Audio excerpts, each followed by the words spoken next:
सर्वांना सप्रेम जय भीम. संविधान फाउंडेशनच्या वतीने संविधान शाळेच्या 11व्या संवादामध्ये मी महेंद्र कुमार मेश्राम आपल्या सर्वांचे मनपूर्वक स्वागत करत आहे. मित्र हो, आपल्या सर्वांना जाणीव आहे की संविधानाच्या जनजागृतीसाठी संविधान फाउंडेशनच्या वतीने गेल्या 1 मे महाराष्ट्र दिनापासून संविधानाची शाळा हा नाविन्य उपक्रम आदरणीय इजेड खोब्रागडे सरांच्या मार्गदर्शनाखाली अविरतपणे सुरू आहे. आज या संवादाचा 11वा संवाद. संविधानाच्या जनजागृतीसाठी संविधान फाउंडेशनच्या वतीने आपण विविध उपक्रमांचे कार्यान्वयन सातत्याने करीत आहोत. मित्र हो, आपल्याला जाणीव आहे की संविधान जागृतीचा कार्यक्रम संविधान ओळख या नावाने सन 2005 पासून आदरणीय खोब्रागडे सर हे नागपूर जिल्हा परिषदेचे मुख्य कार्यपालन अधिकारी असताना शाळांमधून संविधान प्रास्ताविकेचे वाचन उपक्रम म्हणून कार्यान्वित करण्यात आला आणि तेव्हापासून हा जनजागराचा कार्यक्रम सातत्याने सुरू आहे.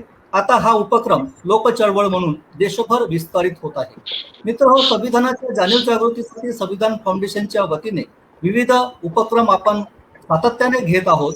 संविधान शाळेबरोबरच संविधानाची व्याख्यानमाला, संविधानावर कार्यशाळा, चर्चासत्र, परिसंवाद, साहित्य संमेलन, संविधान परिषदा, याचबरोबर समाजाच्या विकासाच्या दृष्टिकोनातून ज्या काही शासन पुरस्कृत योजना आहेत या योजनांच्या प्रभावी अंमलबजावणीसाठी सोशल ॲडव्होकेसी करणे हे सुद्धा आपण निरंतर करत आहोत.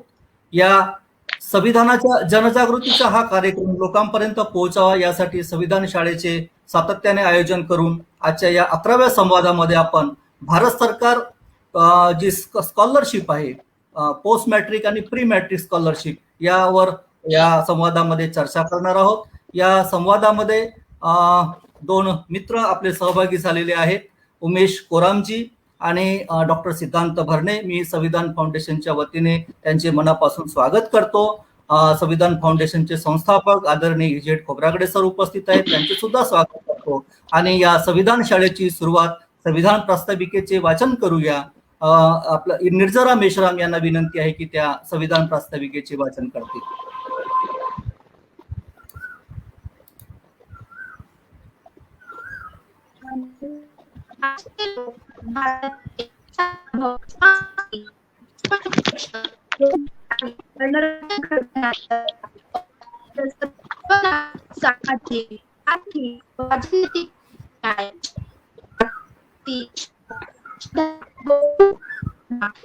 निर्जरा, तुझा आवाज येत नाही बेटा.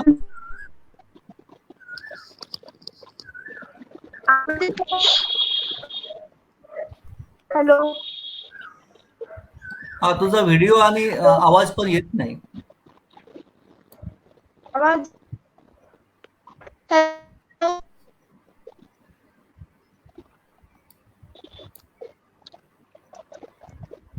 हॅलो.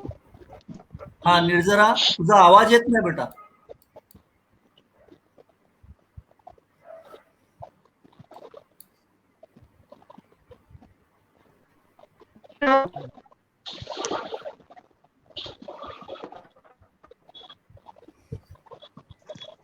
हा,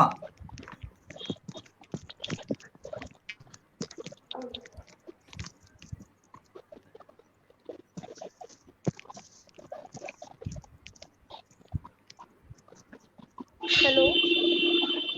हा बोल बेटा. आवाज येत आहे का? हा बोल. आम्ही भारताचे लोक, भारताचे एक सार्वभौम, समाजवादी, धर्मनिरपेक्ष, लोकशाही गणराज्य घडवण्याच्या व त्याच्या सर्व नागरिकास सामाजिक, आर्थिक व राजनैतिक न्याय, विचार, अभिव्यक्ती, विश्वास, श्रद्धा व उपासना यांचे स्वातंत्र्य, दर्जाची व संधीची समानता निश्चितपणे प्राप्त करून देण्याच्या आणि त्या सर्वांमध्ये व्यक्तीची व राष्ट्राची एकता आणि एकात्मता यांचे आश्वासन देणारी बंधुता प्रवर्धित करण्याचा संकल्पपूर्वक निर्धार करून आमच्या संविधान सभेत आज दिनांक 26 नोव्हेंबर 1949 रोजी याद्वारे हे संविधान अंगीकृत आणि अधिनियमित करून स्वतःप्रत अर्पण करत आहोत. जय Bhim. Thank you Nirjara, very good.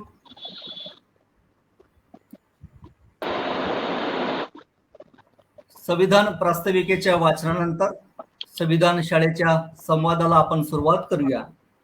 Bharat सरकार प्री मॅट्रिक व पोस्ट मॅट्रिक शिष्यवृत्ती धोरण आणि अंमलबजावणीचे वास्तव यावर आपण संवाद साधणार आहोत. आजच्या संवादामध्ये उमेश चिकोराम, जे स्टुडंट राईट्स असोसिएशन ऑफ इंडियाचे अध्यक्ष आहेत, ते सहभागी झालेले आहेत. त्यासोबतच doctor Siddhant Bharne, doctor Babasaheb Ambedkar national student फेडरेशनचे ते अध्यक्ष आहेत. मी संविधान फाउंडेशनच्या वतीने त्यांच्या सुद्धा मनपूर्वक स्वागत करतो. आपल्या सर्वांना माहिती आहे की भारत सरकार शिष्यवृत्ती हा अत्यंत महत्त्वाचा विषय आहे. मागासवर्गीयांच्या शिक्षणासाठी असलेली ही एक महत्त्वाची योजना आहे.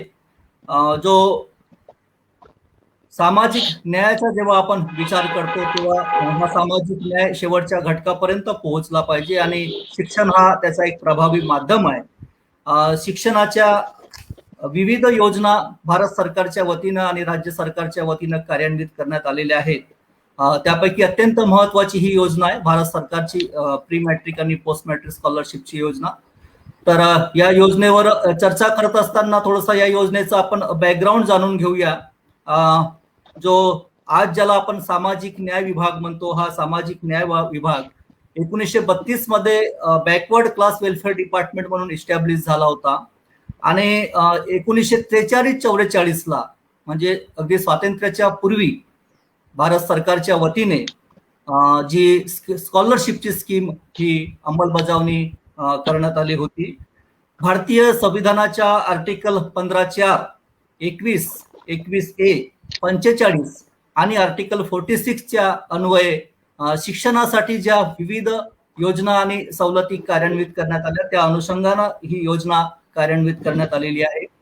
आपल्या सर्वांना माहिती आहे की भारतीय संविधानाच्या आर्टिकल 21A नुसार शिक्षण हा आता मूलभूत अधिकार आहे आणि हा मूलभूत अधिकार बजावण्यासाठी किंवा हा मूलभूत अधिकार उपभोगण्यासाठी प्रत्येक नागरिकांपर्यंत शिक्षणाचा जो योजना आहेत त्या चांगल्या पद्धतीनं पोहोचणे आणि त्याची प्रभावीपणे अंमलबजावणी होणे ही अत्यंत गरजेचे आहे. तेव्हा आपण सर्वप्रथम ही स्कीम काय आहे, याची पॉलिसी काय आहे आणि आजचं जे वास्तव आहे ते काय आहे हे आज आपण माननीय उमेशजी आणि डॉक्टर सिद्धांत यांच्याकडून जाणून घेऊया. सर्वप्रथम उमेशजी, भारत सरकार शिष्यवृत्ती schedule caste, schedule tribe, OBC, VJNT, SBC आणि मायनॉरिटीज या प्रवर्गांना शैक्षणिक सवलत, शैक्षणिक योजना म्हणून कार्यान्वित करण्यात आलेली आहे. तर व्हीजेएनटी आणि ओबीसी साठी या भारत सरकार शिष्यवृत्तीच्या योजनेचे काय धोरण आहे, आपण याविषयी सांगावं. सर्वांना सप्रेम जय भीम, नमस्कार. मी Umesh Koram, student rights association of इंडियाचा अध्यक्ष आहे. आज आपण जेव्हा भारत सरकार ओबीसी व्हीजेएनटी शिष्यवृत्तीबद्दल चर्चा करतोय, ती शिष्यवृत्तीचा जो मूळ गाभा आहे, हा गाभा महाराष्ट्रात ओबीसी मंत्रालय नावाच्या एक नवीन मंत्रालयातून निघतोय. हा ओबीसी मंत्रालय, सो कॉल्ड ओबीसी मंत्रालय, सध्या आता त्याला बहुजन कल्याण मंत्रालय म्हणतात. ओबीसी बहुजन कल्याण मंत्रालय 7 एप्रिल 2017 सामाजिक न्याय मंत्रालयातून वेगळं झालं आणि वेगळं झाल्यानंतर फक्त प्रधान सचिव आणि मंत्री हे 2 व्यक्ती ओबीसी किंवा बहुजन कल्याण मंत्रालयातील आहेत. बाकी सर्व कर्मचारी हे सामाजिक न्याय विभागाचेच आताही आहेत. यामध्ये भारत सरकारची ओबीसी, इतर मागासवर्ग आणि व्हीजेएनटीची शिष्यवृत्ती जी आहे ती मी प्री मॅट्रिक बद्दल आधी सांगतोय. मॅट्रिक पूर्व ओबीसी इतर मागासवर्ग भारत सरकार शिष्यवृत्ती ही 1ली ते 10वी वर्गासाठी आणि याला 100 रुपये प्रत्येक महिन्याला, ओबीसी साठी 150 रुपये प्रत्येक महिन्याला म्हणजे 1500 रुपये अॅन्युअली एका वर्षाला आणि व्हीजेएनटी साठी 100 रुपये प्रत्येक महिन्याला 1000 रुपये अॅन्युअली, अशा प्रकारची स्कीम आहे. ही स्कीम सुरू झाली 2019ला, 2019-20 या शैक्षणिक वर्षासाठी आणि त्याच्यानंतर आता सुरू आहे 2020-21, आता 21-22 पण सुरू होईल. तर याच्यामध्ये अट काय होती की जे विद्यार्थी ओबीसी इतर मागासवर्गातील आहेत या विद्यार्थ्यांनी उत्पन्नाचा दाखला आपल्या मुख्याध्यापकाकडे जमा करायचा आणि त्याच्यानंतर त्यांचं उत्पन्न पाहून 8 लाखाच्या खाली असतील, नॉन क्रिमिनल असतील अशा लोकांना ती ओबीसी स्कॉलरशिप भेटणार होती. सध्या घडीला 2019-20, 20-21 या 2 वर्षात आतापर्यंत एकही विद्यार्थ्याला ही स्कॉलरशिप भेटलेली नाही. याच्या मागचे बरेच कारण आहेत. आता कोणी ओबीसी मंत्रालय आम्हाला नेहमी सांगतो की कोविड हा एक कारण सध्या आहे, पण याच्यामधलं एक रोमॅन्टिसिझम मी सांगतोय तुम्हाला, कसं काय हे लोक टाळाटाळ करतायत, म्हणजे एक ओबीसीची स्कॉलरशिप देण्यासाठी टाळाटाळ करतायत आणि या विद्यार्थ्यांना कसं एक प्रकारचा मनस्ताप देत आहेत. ही स्कॉलरशिप जेव्हा सुरू झाली तेव्हा उत्पन्नाचा दाखला हा ग्राह्य धरला गेला. सर्वात आधी म्हणजे उत्पन्नाचा दाखला पाहिजे. या उत्पन्नाच्या दाखल्यासाठी पालक वर्गाला जवळपास 500 ते 1000 रुपये खर्च करावे लागतात. म्हणजे गावामध्ये असे पालक वर्ग आहे, हा जिल्हा परिषद शाळेत शिकणारा जो स्टुडंट आहे, याचे पालक वर्ग आहे, हा रोजंदारीवर काम करणारा वर्ग आहे. डेली वेजेस म्हणू आपण 200-300 रुपये कमवणारा वर्ग आहे. याला एक उत्पन्नाचा दाखला काढायचा असेल तर तलाठी ज्या दिवशी असेल त्या दिवशी सुट्टी घ्यावं लागतं. एक तर तलाठी असतो नसतो. त्याच्यानंतर तो 200-300 रुपयाची आपली रोजी सोडून तलाठीकडची वाट बघतो. त्याच्यानंतर तहसीलला जातो आणि तहसीलला गेल्यानंतर एक उत्पन्नाचा दाखला तयार करतो. आता यावर्षी काय केलं यांनी, ते 500 रुपये तर मागच्या वर्षी त्यांचे खर्च झालेच. यावर्षी त्यांनी काय केलं, कास्ट सर्टिफिकेट पाल्य आणि पालक ह्या दोघांची कास्ट सर्टिफिकेट कंपल्सरी केली. 2019-20 ची स्कॉलरशिप भेटायची आहे, 20-21 साठी कास्ट सर्टिफिकेट कंपल्सरी केलं. त्या कंपल्सरी कास्ट सर्टिफिकेट मध्ये अजून त्या पालक वर्गांचे जवळपास 1000 ते 1500 रुपये त्याच्यावर खर्च झाले. कास्ट सर्टिफिकेट काढायला खूप जास्त जातीचा दाखला आणा आणि P1 P2 लागतो, बरेच दिवस खर्च होतात. आणि याच्यात त्यांना सांगण्यात आलं की ओबीसी स्कॉलरशिप भेटेल, बऱ्याचशा संघटना आहेत, मंत्री महोदय आहेत, यांच्याकडून सांगण्यात आलं. पण एक प्रकारचा हा एक काय म्हणू आपण, एक गेम झाल्यासारखा झाला ओबीसी विद्यार्थ्यांच्या बरोबर. एक तर ज्या विद्यार्थ्यांना, गरीब विद्यार्थी आहेत, ते जिल्हा परिषद शाळेत शिकतात, यांना शाळेमध्ये गळती होऊ नये, शाळेत चांगल्या पद्धतीने ते यावेत, त्यांना प्रोत्साहन म्हणून आपण एक भत्ता देण्याचं ठरवलं होतं की 100 रुपये प्रत्येक महिन्याला आपण देऊ आणि इतर सुविधा देऊ, जेणेकरून या विद्यार्थ्यांची ओबीसी आणि व्हीजेएनटीची गळती होणार नाही. सेंट्रल लेवलला जेव्हा मला दिल्लीला, मी 12 वर्षापासून आहे, तर दिल्लीमध्ये व्हीजेएनटी नावाचा वर्ग नसतो. दिल्लीमध्ये म्हणजे जस्ट सगळेजण ओबीसी असतात, ओबीसी वर्गातले. जेव्हा मी मागच्या 1.5 वर्षापासून इकडे महाराष्ट्रात येतोय, तर इकडे व्हीजेएनटी एक वेगळा वर्ग आहे, एसबीसी एक वेगळा वर्ग आहे, ओबीसी एक वेगळा वर्ग आहे आणि व्हीजेएनटीचे वेगळे जाती आहेत, त्यांचे वेगळे प्रश्न आहेत. तिथं दिल्लीमध्ये आपल्याला एक सर्टिफिकेट जरी लागत असेल, पण इकडे वेगवेगळ्या सर्टिफिकेट्स आणि त्या सर्टिफिकेट मिळवण्यासाठी जो तामझाम इथं करावा लागतोय तो इतका भयावह आहे आणि अमानवी आहे.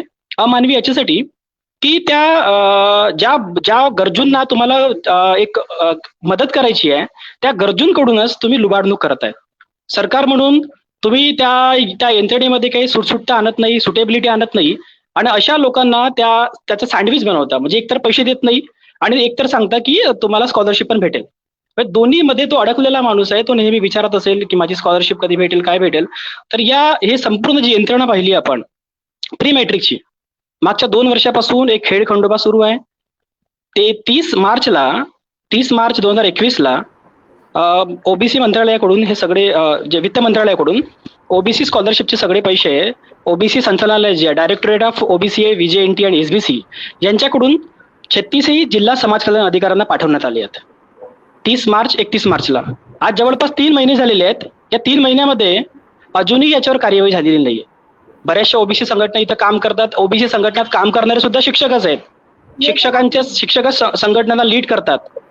तर मला एक वेगळंच मनस्ताप झाला. मी म्हटलं की महाराष्ट्र हा प्रगत राज्य आहे, महाराष्ट्रात तरी अशा प्रकारचे प्रॉब्लेम नसतील, पण बघितलं तर एकदम स्मॉल बेसिक प्रॉब्लेम्स आहेत ज्याच्याकडे लक्ष द्यायला कोणी नाही. मी जेव्हा समाज कल्याण अधिकाऱ्यांना भेटतो तेव्हा ते म्हणतात की तू पहिल्यांदा आहे किंवा कोणीतरी पहिला व्यक्ती येते विचारायला. तर ही एक मानसिकता तयार झाली म्हणा किंवा बनवली गेली म्हणा. आणि जो वर्ग लीड करतोय त्या वर्गाच्या लाभ भेटत नाहीये हा कारण म्हणा. जो ओबीसीतला वर्ग लीड करतोय त्यांना हा लाभ भेटणार नाहीत कारण त्यांचे मुलं झेडपीच्या शाळेत शिकत नाही.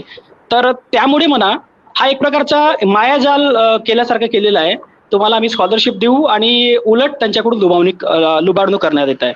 तर मी काही मुद्दे आहेत माझे पुन्हा, तर मी हळूहळू मांडत राहील. जस्ट ओबीसी मंत्रालयाबद्दल थोडं सांगतोय. ओबीसी मंत्रालय आता हल्ली बहुजन कल्याण मंत्रालय झालंय. हा बहुजन कल्याण मंत्रालय तर नाहीच आहे, याला सो कॉल्ड म्हणू शकतो. हा आश्रमशाळा व्यवस्थापन मंत्रालय आहे. म्हणजे त्याची पूर्ण जर आखणी तुम्ही पाहिली तर फक्त आश्रमशाळावरच 90 ते 95% याचं काम चालतो आणि उगाच त्याचं नाव बहुजन कल्याण मंत्रालय ठेवण्यात आलेलं आहे. आश्रमशाळा मोठ्या धनाढ्य लोकांच्या, पॉलिटिशियन लोकांच्या आश्रमशाळा असतात. त्यांना मॅनेज करण्यासाठी, त्यांना मेंटेन करण्यासाठी उलट सुलट पगार काढणे, उलट सुलट ग्रँट देणे, याच्यासाठी का म्हणून हा एक प्रकारचा घाट घातण्यात आलेला आहे. पोस्ट मॅट्रिक स्कॉलरशिप बद्दल माझे मित्र जे भरणे आहेत ते बोलतील. एक ओव्हरसीज स्कॉलरशिप बद्दल सांगतोय मी. ओव्हरसीज स्कॉलरशिप जी आहे ती ओबीसी समाजासाठी 10 विद्यार्थ्यांसाठी आहे. तर मागच्या 24 नोव्हेंबर 2020च्या एक बैठक झाली बहुजन कल्याण मंत्र्यांच्या अध्यक्षतेखाली. ज्या बैठकीमध्ये 10 वरून हा आकडा 50 करण्यात यावा अशी सूचना करण्यात आली होती. त्या मधल्या पिरियडमध्ये म्हणजे 24 नोव्हेंबर ते आतापर्यंत मी जवळपास माननीय प्रधान सचिव JP गुप्ता यांना 4-5 वेळा भेटलोय की याच्यावर काय होत आहे. तर आमचं प्रोसिडिंग सुरू आहे, आमची फायलिंग सुरू आहे, आम्ही वित्त विभागाकडे पाठवलेलं आहे, वित्ताकडे प्रस्ताव नाही आहे. तर अशा बऱ्याच चर्चा आहेत फक्त आणि मुख्यत्व काही काम होत नाहीये. तर माझी खंतही आहे आणि माझं एक प्रकारचं एक मेसेज पण आहे जे ओबीसी मध्ये शिक्षक वर्ग जो लीड करतोय यांनी या सर्व गोष्टींकडे लक्ष द्यायला पाहिजे. मी मदत बोलत राहील. मग ठीक, ओव्हर टू भरणे सर.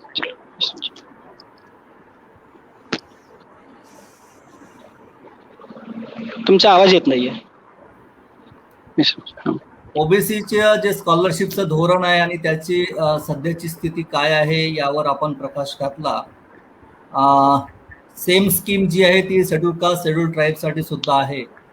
तर मी डॉक्टर सिद्धांत यांना विनंती आहे माझी की शेड्यूल कास्ट शेड्यूल ट्राईबसाठी या भारत सरकार शिष्यवृत्तीचं काय धोरण आहे यावर आपण प्रकाश टाकला. सगळ्यांना जय भीम, नमस्कार. सर्वप्रथम आपण जेव्हा बघितलं की स्कॉलरशिपचा हा मूळ गाभा कुठून निर्माण होतो, तर ते आपण बघतो की आपण सगळ्यात पहिला तो आपला प्रिएम्बल आहे तिथून तो निघालेला आहे. प्रिएम्बलमध्ये आपले 4 गोल्स जे आपल्याला दिलेले आहेत त्याच्यातून सर्वात प्रथम गोल आहे तो justice, social equality, justice, social, economical and political, justice to everybody. त्याच्या आधारे तो निघालेला आहे. त्याच्यात तिसरा गोल आहे इक्वॅलिटीचा आणि मग चौथा गोल आहे फॅटर्निटी अमॉंग्स अवर नेचरहूड सगळे. तर हा जो मुख्य कारण आहे, हा इथं गाभा जो निर्माण झाला आपल्या संविधानातून निर्माण झालेला आहे. सगळ्यात पहिला आपण त्याच्यावर प्रकाश टाकू. त्याच्यातून प्रिएम्बलमध्ये आपण हे 3 गोल्स आहेत त्याच्या आधारे सगळ्यात पहिलं गोल जे होतं जस्टिस, इक्वॅलिटी अँड फॅटर्निटी हे प्रस्थापित करण्यासाठी आपल्या समाजामध्ये आणि एक लेवल ऑफ नॉर्मॅलिटी आणण्यासाठी ही सगळ्यात पहिले स्कॉलरशिप निर्माण झाली. त्याच्यानंतर आपण जेव्हा संविधानाकडे परत जातो की याचा मूळ गाभा कुठे आहे, तर आपल्याला दिसतं की आर्टिकल 15 आहे, आर्टिकल 16 आहे, आर्टिकल 17. सगळ्यात इम्पॉर्टंट आहे की आर्टिकल्स या फंडामेंटल राईट्समध्ये आपण बघतो की आपल्याला 15(4) अंडर आपल्याला एज्युकेशनल राईट्स दिलेले आहे. त्याच्यानंतर आपण 16(4) जे आपल्याला एम्प्लॉयबिलिटी देतात इन गव्हर्नमेंट जॉब्स. तर मूळ गाभा जो आहे हा आपल्या फंडामेंटल्स राईट्समध्ये तिथून निर्माण झालेला आहे. त्याच्यानंतर आपण समोर बघतो की आपण मग जेव्हा फंडामेंटल राईट्स सोडून मग आपण डायरेक्टिव्ह प्रिन्सिपल ऑफ स्टेट पॉलिसीमध्ये येतो. त्याच्यात प्रामुख्याने आर्टिकल 46 हा सगळ्यात मोठा आर्टिकल आहे. हा स्कॉलरशिप मिळण्यासाठी आपल्याला सगळ्यात महत्त्वपूर्ण आहे. आता हा डायरेक्टिव्ह प्रिन्सिपल असल्यामुळे सरकारला बाध्य नाही, तरी पण एक वेलफेअर ॲक्टिव्हिटीमुळे आपण ते सरकारचे काही देयते आहे, वेलफेअर ऑफ द सोसायटी आहे, त्या आर्टिकल 46च्या अंतर्गत आपल्याला हे स्कॉलरशिप आणि हे सगळं काही जे आहे हे लागू झालेलं आहे. तर जेव्हा आपण विद्यार्थी जेव्हा जातो की आपल्याला स्कॉलरशिप कुठून मिळते, तर सगळ्यात पहिला आपल्याला विद्यार्थ्यांना सांगावं लागेल की याचा मूळ गाभा कुठे आहे. तर ॲक्च्युली हा फंडामेंटल राईट्स आणि डायरेक्टिव्ह प्रिन्सिपल्स याच्यातून तो निघालेला सगळं काही एक सारांश म्हणू शकतो आपण.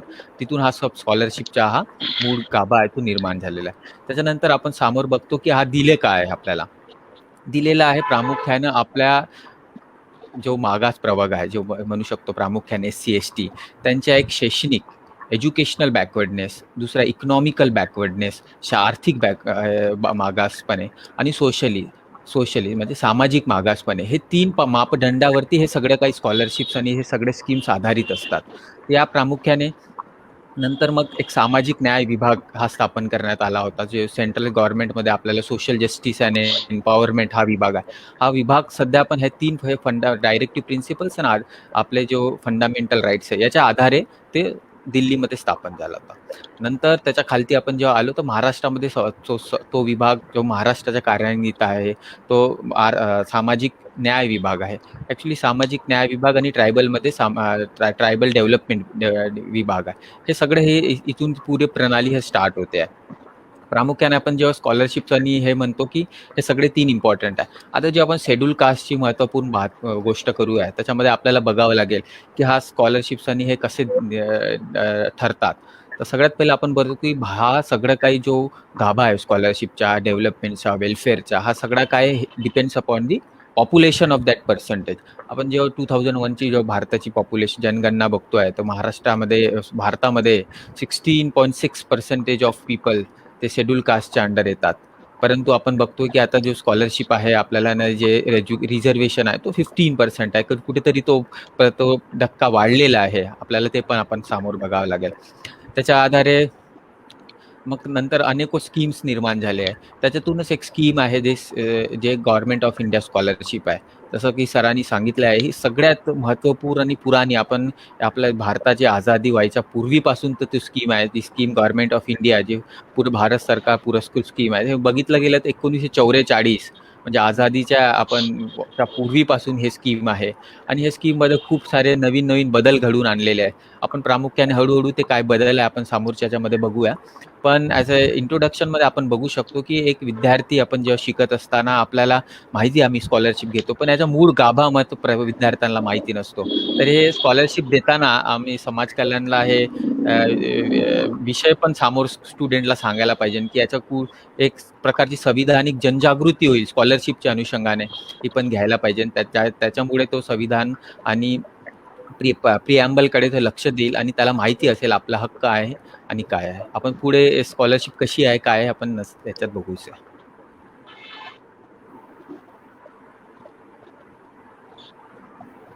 आवाज तुमचा आवाज येतोय. उमेशजी, आपण ओबीसीच्या स्कॉलरशिपच्या वास्तव सांगितलं, तर ही ओबीसीच्या स्कॉलरशिपचा आतापर्यंतचा काय अनुभव आहे? किती विद्यार्थ्यांना ते स्कॉलरशिप मिळायला पाहिजे होती आणि आतापर्यंत किती विद्यार्थ्यांना मिळाली आणि किती विद्यार्थी त्याचा लाभ घेऊ शकले नाही? या संदर्भातली काही माहिती आपल्याकडे असेल तर ती सांगा.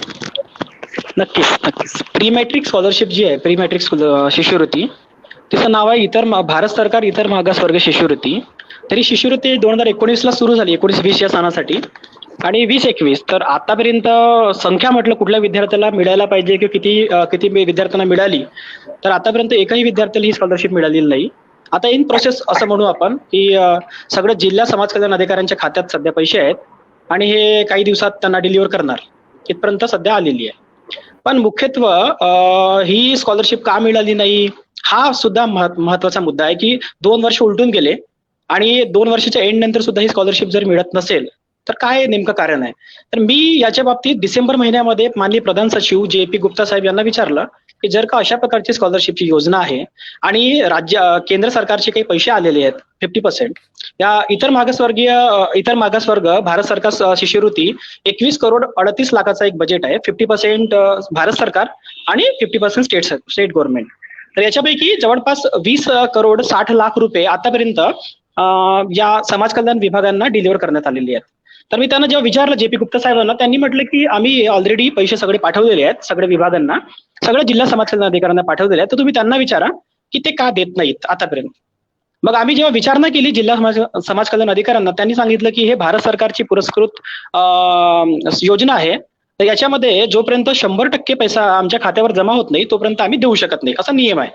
त्याची मागणी पण झाली. त्याच्यानंतर डायरेक्टोरेट ऑफ OBC VJNT जे पुण्याला आहे, जे नावापुरतं फक्त डायरेक्टोरेट आहे, त्यांनी विचारणा केली JP गुप्ता साहेबांना की आम्ही काय करायचं, जे पैसे तुम्ही पाठवले 50% भारत सरकारचे, ते ऑक्टोबर महिन्यात मागच्या वर्षी येऊन गेलेले होते, तर आता काय करायचं. त्याच्यावरही JP गुप्ता साहेबांनी काही बोलले नाही आणि मला त्यांनी सांगितलं की आम्ही पैसे पाठवलेले आहेत आणि ते का खर्च करत नाही त्याच्यावर विचारा. म्हणजे एक प्रकारचं ते गेम करत होते की कोणीतरी माणूस विचारला येतो आपल्याला, त्याला काहीतरी उत्तर देऊ आपण काही जबाबदेही नाही आहोत आणि कोणी याच्यामध्ये काही खूप क्रिटिकल काही विचारत नाही.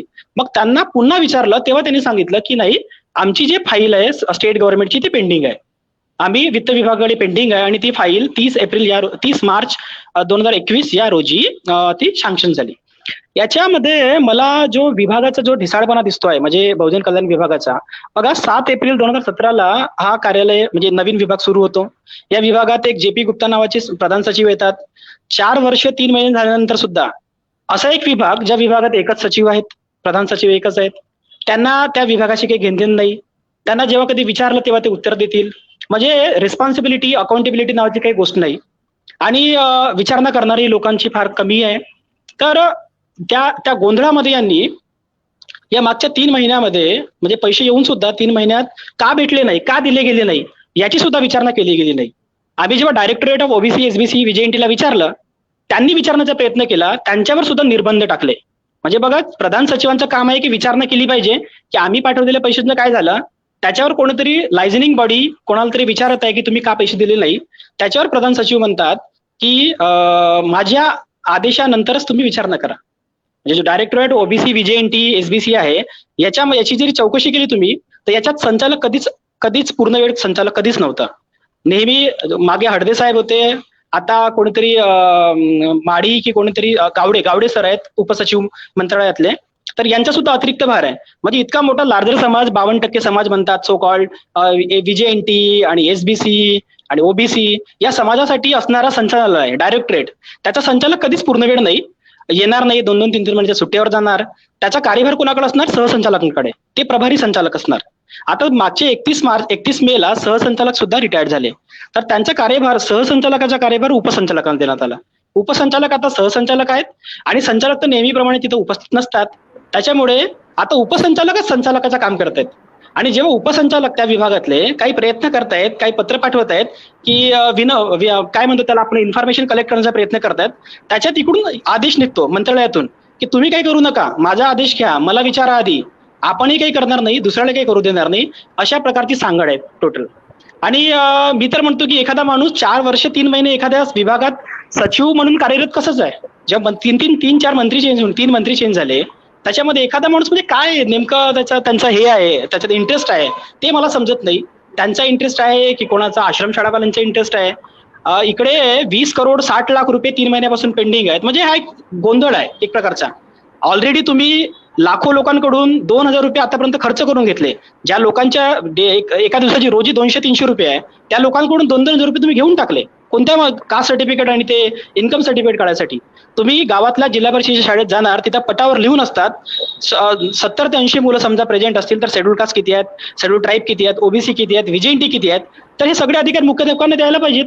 मुख्याध्यापकांना अकाउंटेबल करायला पाहिजे. त्यांच्या नोकऱ्या जातील जर त्यांनी ते खोटे बोलले तर त्यांना अकाउंटेबल करायला पाहिजे. हे कास्ट सर्टिफिकेट, ही सर्टिफिकेट, ती सर्टिफिकेट, आज काही लोकांचे आधार कार्ड नाही आहेत, काही लोकांना खूप दूर दूर जाऊन ते जातीचा दाखला आणावं लागतं.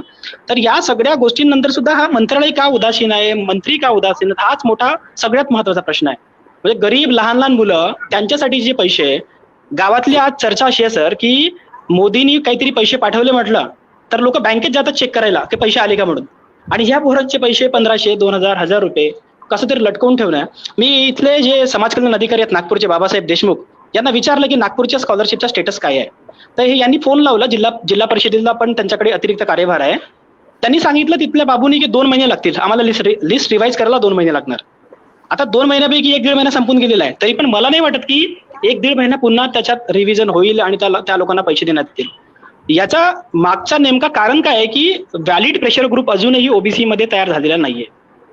शेड्यूल कास्ट मध्ये तो एक प्रेशर ग्रुप आहे, तर आता भरणे सांगतील तुम्हाला की कसं रिवाइज प्लॅन येतात, रिवाइज काहीतरी स्कॉलरशिपचे प्लॅन्स येतात.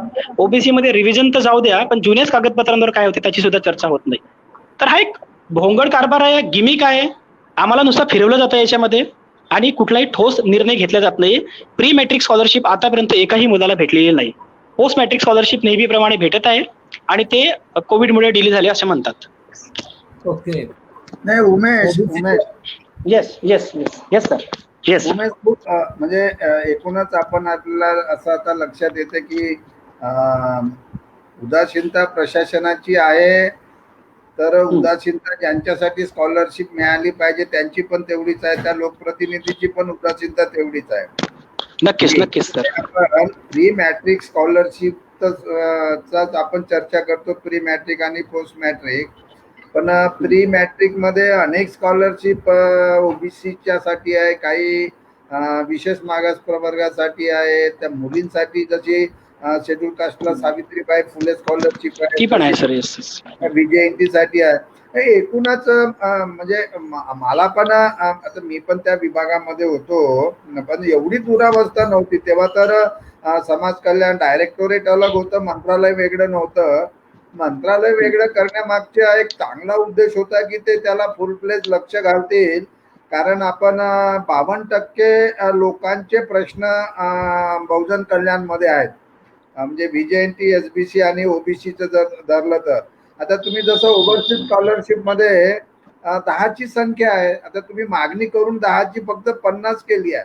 आता त्या लोकसंख्येच्या प्रमाणात जर बघितलं तर तिची ते लोकसंख्येच्या प्रमाणात विचार केला किंवा as compare to schedule caste जर केलं तर त्याची संख्या तर खरं म्हणजे 500 ची मागणी व्हायला पाहिजे. आणि सरकार नेहमी सांगते की पैशाची तर कमी नाही सरकारकडे. तुम्ही कुठल्याही नेत्याला विचारा, कुठलाही मंत्री सांगेल की आमच्याकडे प्रचंड पैसा आहे, विकासासाठी पैसे कमी पडू देणार नाही. पण इकडे तर पैसा पण कमी आहे आणि यंत्रणा पण कमी आहे. तर मला असं सुचवायचं आहे की आता फक्त समाज कल्याणच्या अधिकाऱ्यांच्या भरोशावर हा विषय ठेवण्यापेक्षा जिल्हा लेवलवर मला वाटते हा विषय तुम्ही जिल्हाधिकाऱ्याकडे घेऊन गेलं पाहिजे आणि काही लोकांच्या माध्यमातून DPDC मध्ये हा विषय घेऊन गेला पाहिजे. कारण प्री मॅट्रिकचा स्कॉलरशिपचा जो विषयची चर्चा असते, बजेट, ते जिल्हा बजेट जे असतं मग ते SCचं जसं वेगळं असतं, STचं असतं आणि जनरल बजेट असतं. तर त्यामध्ये पण सोशल सर्व्हिसेस मध्ये ह्या सगळ्या प्री मॅट्रिक स्कॉलरशिपचा विषय असतो.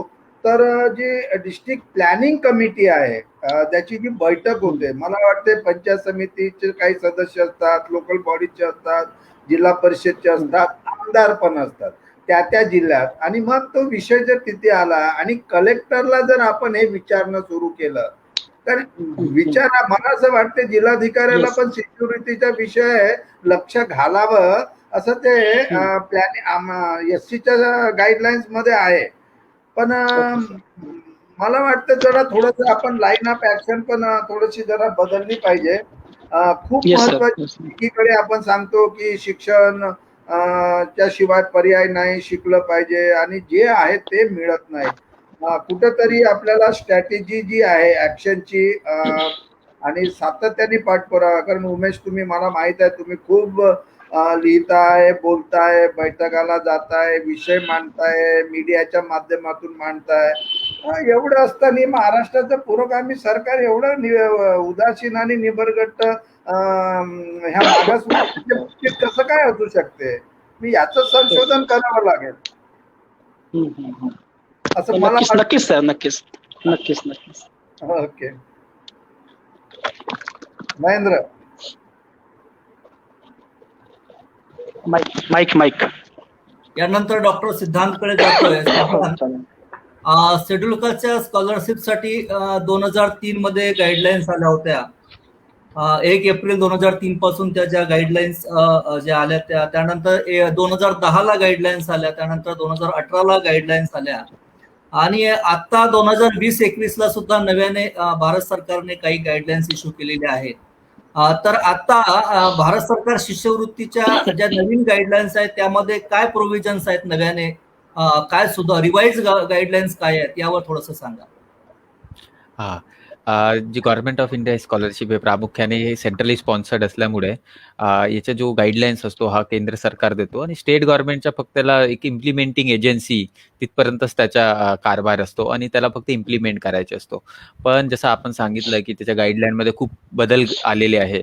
तर सगळ्यात प्रामुख्याने आपण एक मेजर बदल ते म्हणू शकतो की 2018 मध्ये आला होता की त्याच्यामध्ये नवीन कुठल्या युनिव्हर्सिटीज ऍड केल्या होत्या आणि त्याच्यानंतर आता हे जे 2021 मध्ये आलेलं आहे बघा की सामाजिक न्याय आपण आता बोलत होतो, उमेशजी बोलत होते की कसा भोंगड कारभार आहे. तर मी तुम्हाला एक तुलनात्मक सांगतोय की महाराष्ट्र सरकारच्या सामाजिक न्यायावर आणि केंद्र सरकारच्या सामाजिक न्याय विभागामध्ये काय अंतर असते, त्यांची कार्यप्रणाली कशी आहे. तर आपण एक छोटंसं उदाहरण मधूनच बघू शकतो की जेव्हा गाईडलाईन सेंट्रल गव्हर्नमेंटनी बनवली तर जाणीवपूर्वक गाईडलाईन मार्च 2021 मध्ये बनवली. म्हणजे आपण बघू शकतो त्यांच्या दूरदृष्टी अशी आहे की एप्रिलमध्ये अकॅडमिक इयर चालू होतं आणि त्यांनी त्याच्या पूर्वी 1 महिन्यापूर्वी मार्चमध्ये बनवलं. म्हणजे बघू शकतो आपण की त्यांची कार्यप्रणाली किती सॉफिस्टिकेटेड आहे, in line towards the students आहे. आणि जेव्हा आपण महाराष्ट्राकडे येतो तर त्यांची गाईडलाईन आता विद्यार्थ्याचे अकॅडमिक सेशन चालू झाले तरी त्यांनी आतापर्यंत हे रिवाइज गाईडलाईन आणली नाही. म्हणजे एक तुलनात्मक आपण सेंट्रल गव्हर्नमेंट आणि महाराष्ट्र गव्हर्नमेंटमध्ये बघितलं तर खूप बदल. महाराष्ट्र गव्हर्नमेंट, आपण म्हणतो महाराष्ट्र हा शाहू फुले आंबेडकरांचं राज्य आहे, पुरोगामी राज्य आहे, पण अशा राज्यामध्ये जेव्हा स्कॉलरशिप आणि इतकं लेट लतीफ काम होत असेल ते सर लाजिरवाणी गोष्ट आहे आपल्यासाठी.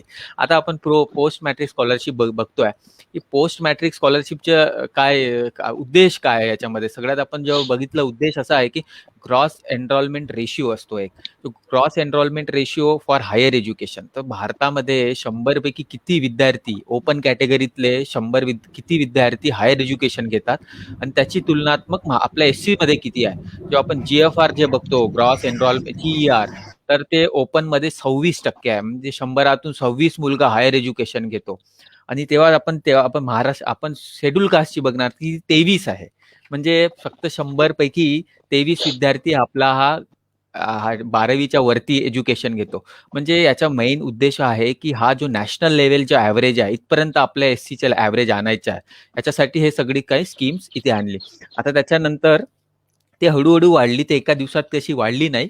ते पूर्वी 2020 मध्ये तर ती 6% होती. म्हणजे 100 पैकी फक्त 2002 मध्ये 6%च विद्यार्थी ते हायर एज्युकेशन घेत होते आणि ते आता सध्या तरी 23% आहे. आणि जेव्हा आपण बघतो मागच्या वर्षी किती विद्यार्थ्यांना लाभ घेतला, तर तो 72 लाख विद्यार्थ्यांनी हा GOI स्कॉलरशिपचा लाभ घेतला पुरा भारताभर मध्ये. मी तर म्हणतो की मी स्वतः आहे या स्कॉलरशिपच्या लाभधारी आहो आणि मी माझ्या कॉलेजच्या अकॅडमिक्स मध्ये मी स्वतः याच्यामध्ये घेतलं आणि खूप पुराणी स्कीम आहे. आता जे रेशिओ आपल्याला 26 आणायचं होतं त्याच्यामुळे ह्या पुरं गाईडलाईन चेंज केलाय. पूर्वी 2018च्या पूर्वी असं होतं की आपल्याला फक्त काही क्वचित विद्यापीठ असतात जे गव्हर्नमेंट वाले असतात त्यांनाच देत होते ते, तर ते त्याच्यामध्ये खूप कमी विद्यार्थी एनरोल होत होते. त्याच्यानंतर आता हे खूप बदल घडवून त्याच्यामध्ये असं यांनी कार्यप्रणाली बनवली आहे, 9 टॉपिक्स मध्ये त्याने इन्क्लूड केलेला आहे. सगळ्यात इम्पॉर्टंट टॉपिक आहे की इन्स्टिट्यूट ऑफ नॅशनल इम्पॉर्टन्स, जे IIM IIT आहे सगळ्यामध्ये शिक्षण घेत असेल तो विद्यार्थीला डीम्ड युनिव्हर्सिटी इन्क्लूड केला आहे, वोकेशनल इन्क्लूड केला आहे, प्रायव्हेट डीम्ड युनिव्हर्सिटी इन्क्लूड केला आहे, प्रायव्हेट अनएडेड एज्युकेशनल. म्हणजे आपण जेव्हा यांच्या गाभा बघतो सेंट्रल गव्हर्नमेंटच्या की भारतीय शेड्यूल कास्टचा विद्यार्थी कोणी पण असू दे, त्यांना शिक्षणाची गरज असेल तर तो घेऊ शकतो. पण एक याच्यामध्ये आपल्याला एक डायलेमा बघायला लागेल की याची एक एक एक अट आहे, इन्कम अट आहे, ती 2.5 लाख आहे.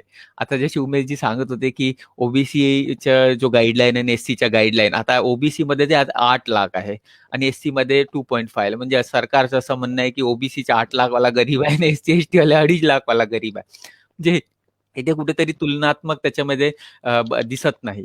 आणि जसं ओबीसीचं आपण बघितलं की गाईडलाईन, जसं एससीची गाईडलाईन 2 वेळा बदलून चुकलेली आहे. ओबीसीची गाईडलाईन 2018 मध्ये जी होती ती आज पण लागू आहे आणि त्याच्यामध्ये जे 21 मध्ये आता विद्यार्थी तर तो शिकतोय, आपल्याला ते बघायला लागेल. एससीच्या विद्यार्थी, ओबीसीच्या विद्यार्थी, तो आपला एज्युकेशनल सिस्टम सेम आहे, पण त्यांची कुठल्या तरी त्यांच्यामध्ये कमी पडल्यामुळे त्यांनी ते रिवाइज केली नाही. हळूहळू होईल आहे, पण आपल्याला जितके लवकर करता येईल तर विद्यार्थ्यांना फायदा होईल आहे. त्याच्यामध्ये आपण बघतोय की त्याच्या कोणते नवीन कोर्सेस आणले आपण बघू शकतो की, पण केंद्र सरकारला मी खरंच म्हणतो की मी त्यांच्या गाईडलाईन्स डेली बघतोय की त्यांची खूप बदल घडून आणलेला आहे. परंतु 2021च्या मार्च आणि आज आपण 7व्या महिन्यात आहोत, म्हणजे 4 महिने होऊन सुद्धा स्टेट गव्हर्नमेंटच्या नी आतापर्यंत रिवाइज गाईडलाईन केली नाही. मागे आपण जेव्हा मंत्रालयामध्ये त्याची विचारपूस केली तर त्यांचं असं उत्तर होतं की हे हायर एज्युकेशन इज सामाजिक न्यायाचा विषय नाही आहे, आम्ही हा विषय आता महाराष्ट्र सरकारच्या हायर एज्युकेशनला दिलेला आहे आणि ते त्याच्यावरती निर्णय घेतला. माझा त्यांच्या अर्थ एक प्रश्न होता की तुम्ही पैसे देणारे स्टेट गव्हर्नमेंटचे सामाजिक न्याय विभाग आहे आणि त्याच्यावरती निर्णय घेणारा हायर एज्युकेशन कसा काय, हा कुठेतरी इथून डावलण्याचा प्रश्न आहे. आणि अजून 1 वर्ष म्हणजे 2018 पासून आपण 3 वर्ष विद्यार्थ्याची इथे नुकसान झाले आहे, तर त्याला परत अजून 1 वर्ष सामोरण्याचा महाराष्ट्र सरकारचा घाट असा आपल्याला वाटतोय. तर प्रामुख्याने हा स्कीम खूप महत्वपूर्ण आहे आणि एक मी तर म्हणतो की 10 मधून 8 विद्यार्थी असेल महाराष्ट्रामध्ये ते या स्कीमचे लाभ घेतातच. आणि जे पण आता मोठे मोठे अधिकारी आपल्याला दिसत आहे ते कुठे ना कुठे त्यांनी त्या स्कॉलरशिपचा लाभ घेतला. इतकी महत्वपूर्ण स्कॉलरशिप आहे आणि याच्यामध्ये सरकारच्या जाणीवपूर्वक दुर्लक्षामुळे ही स्कीम सध्या महाराष्ट्रामध्ये लागू झालेली नाही. आपण केंद्राला पण विचारपूस केली होती मागे, की महाराष्ट्राने का लागू नाही केली? तर केंद्र सरकारच्या पत्रव्यवहारानंतर पण महाराष्ट्र सरकारने आतापर्यंत त्याच्यावर काही कारवाई केली नाही. तरी या माध्यमातून आपण थोडंसं अजून प्रेशराईज करायला पाहिजे, की लवकरात लवकर आता अकॅडमिक्स चालू झालेले आहे. ते लवकरच चेंज करून ताकी आपला विद्यार्थी जसं सेंट्रल गव्हर्नमेंटचे गाईडलाईन चेंजेस आहे ते इम्प्लिमेंट व्हायला पाहिजे. आता जसं तुम्ही म्हटले, की याच्यात काय नवीन आहे हे मी तुम्हाला शॉर्टमध्ये सांगतोय, की प्रामुख्याने पुराने स्कीममध्ये असं होतं, की महाराष्ट्र सरकार म्हणायचे आमच्याकडे पैसे नाही. पण सर आता म्हणत होते, की आपलं विकासाचं राज्य आहे आणि आपल्याकडे पैशाची कमी नाही. पण वारंवार हमेशा 2-3-18 पासून आपण त्यांना विचारपूस करतो. त्यांचं असं म्हणजे आमच्याकडे फंड्स अवेलेबिलिटी नाही. पण इनसफिशियंट आहे. पण सध्याच्या जो नवीन गाईडलाईन आहे याच्यामध्ये केंद्र सरकारने ठरवून दिले आहे कोण किती पैसे देणार. याच्यामध्ये 60% कोटा हा जितका पण असेल तो सेंट्रल गव्हर्नमेंट देईल. महाराष्ट्र गव्हर्नमेंटला फक्त 40% ऑफ जितका त्यांचा फायनान्स लागेल ते द्यायचे आहे. पूर्वी असं स्कीम मध्ये होतं नाही. त्याच्यामध्ये आता हे त्यांनी ठरवून दिलेलं आहे. त्याच्या व्यतिरिक्त याच्यामध्ये महाराष्ट्र सरकार जी इम्प्लिमेंटिंग एजन्सी आहे खूप काही बदल घडवण्यासाठी एक गाईडलाईन्स दिल्या. पूर्वी अशा गाईडलाईन नव्हत्या. त्याच्यामुळे महाराष्ट्र सरकार काय करायची आपल्या मनाने निर्णय घ्यायचे. पण सध्या या गाईडलाईन मध्ये त्याला क्लिअर डेफिनेशन दिलेलं आहे काय काय करायला पाहिजे. त्याच्यामध्ये त्यांनी प्रामुख्याने असं सांगितलं आहे, जसं आता उमेशजी म्हणत होते, की प्राचार्याचा एक त्यांचा रोल आहे की स्कॉलरशिप द्यायची. याच्यामध्ये खरंच खूप इम्पॉर्टन्सली दिलं आहे, की every college must have a cell in their college to deal with scholarship. हे गाईडलाईन्स मध्ये आता इम्प्लिमेंटिंग झालेलं आहे. हे खूप चांगली गोष्ट आहे. पण आपल्या महाराष्ट्र सरकारने त्याच्यावरती खूप GR आणून, कारण हे प्रामुख्याने स्कॉलरशिप डिपार्टमेंटला नाही माहित असते कोण किती कधी ऍडमिट झालं. पण हे प्रामुख्याने हे तिथल्या प्रिन्सिपलची जिम्मेदारी आहे, ही डिफाईन केलेली आहे आणि आता ते करावं लागेल. त्याच्या व्यतिरिक्त आपण आपल्या ड्रॉप आउट स्कूल्समध्ये येऊ. त्याच्यामध्ये पूर्वी असं व्हायचे, की स्कॉलरशिपसाठी सरकार काहीच करायची नाही. त्याच्यामध्ये क्लिअर डिफाईन केलं आहे, की सरकारची काय रिस्पॉन्सिबिलिटी आहे. त्यांनी सांगितलंय, की गावागावामध्ये जाऊन कॅम्प्स घ्या, ताकी इथला एनरोलमेंट रेशिओ जो आहे तो वाढेल. त्याच्यामध्ये क्लिअरली डिफाईन केले आहेत. परत NGOचा फायदा घ्या. जे बाकी जे छोटे इन्स्टिट्यूट्स आहेत जे त्यांना एज्युकेशनसाठी काम करतायत त्यांची मदत घ्या, ताकी हे पूर्ण एनरोलमेंट रेशिओ आणि चांगल्या तळागाळापर्यंत हे स्कॉलरशिप जायला पाहिजे. हीच चांगली बदल त्यांनी. पण एक मोठी बदल ते राहून गेली आहे, ती आहे की इन्कम क्रायटेरियाची. सध्या ती 2.5 लाख आहे. आपण बघू शकतो, की ते प्रामुख्याने याचे EWS ची स्कीम आहे ते पण सामाजिक न्यायाच्या अंडरमध्येच येतं केंद्र सरकार. त्याच्यात तिथे त्यांनी 8 लाख दिली आहे. तर प्रामुख्याने स्कीम मध्ये खूप बदल घडवून आला आहे. पण इन्कमचा जो क्रायटेरिया होता तो आजही 2.5 लाख आहे. ते प्रामुख्याने वाढवायला हवं करंट सिनॅरिओनुसार. ती एक मोठा बदल याच्यामध्ये दिसायला पाहिजे. मी समोर तुम्हाला प्री मॅट्रिकचं पण सांगतोय, की त्याचा उद्देश काय आहे. आपण पुढे बघूया त्याला. ओके. सिद्धांत,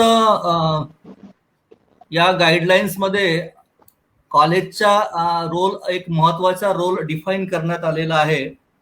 आणि तुम्ही बोलताना हे सांगितलं, की कॉलेजमध्ये स्कॉलरशिपच्या साठी एक स्वतंत्र यंत्रणा असावी, अशा पद्धतीच्या गाईडलाईन्स आहेत. हे बरोबर आहे. सिद्धांत, एक महेंद्र,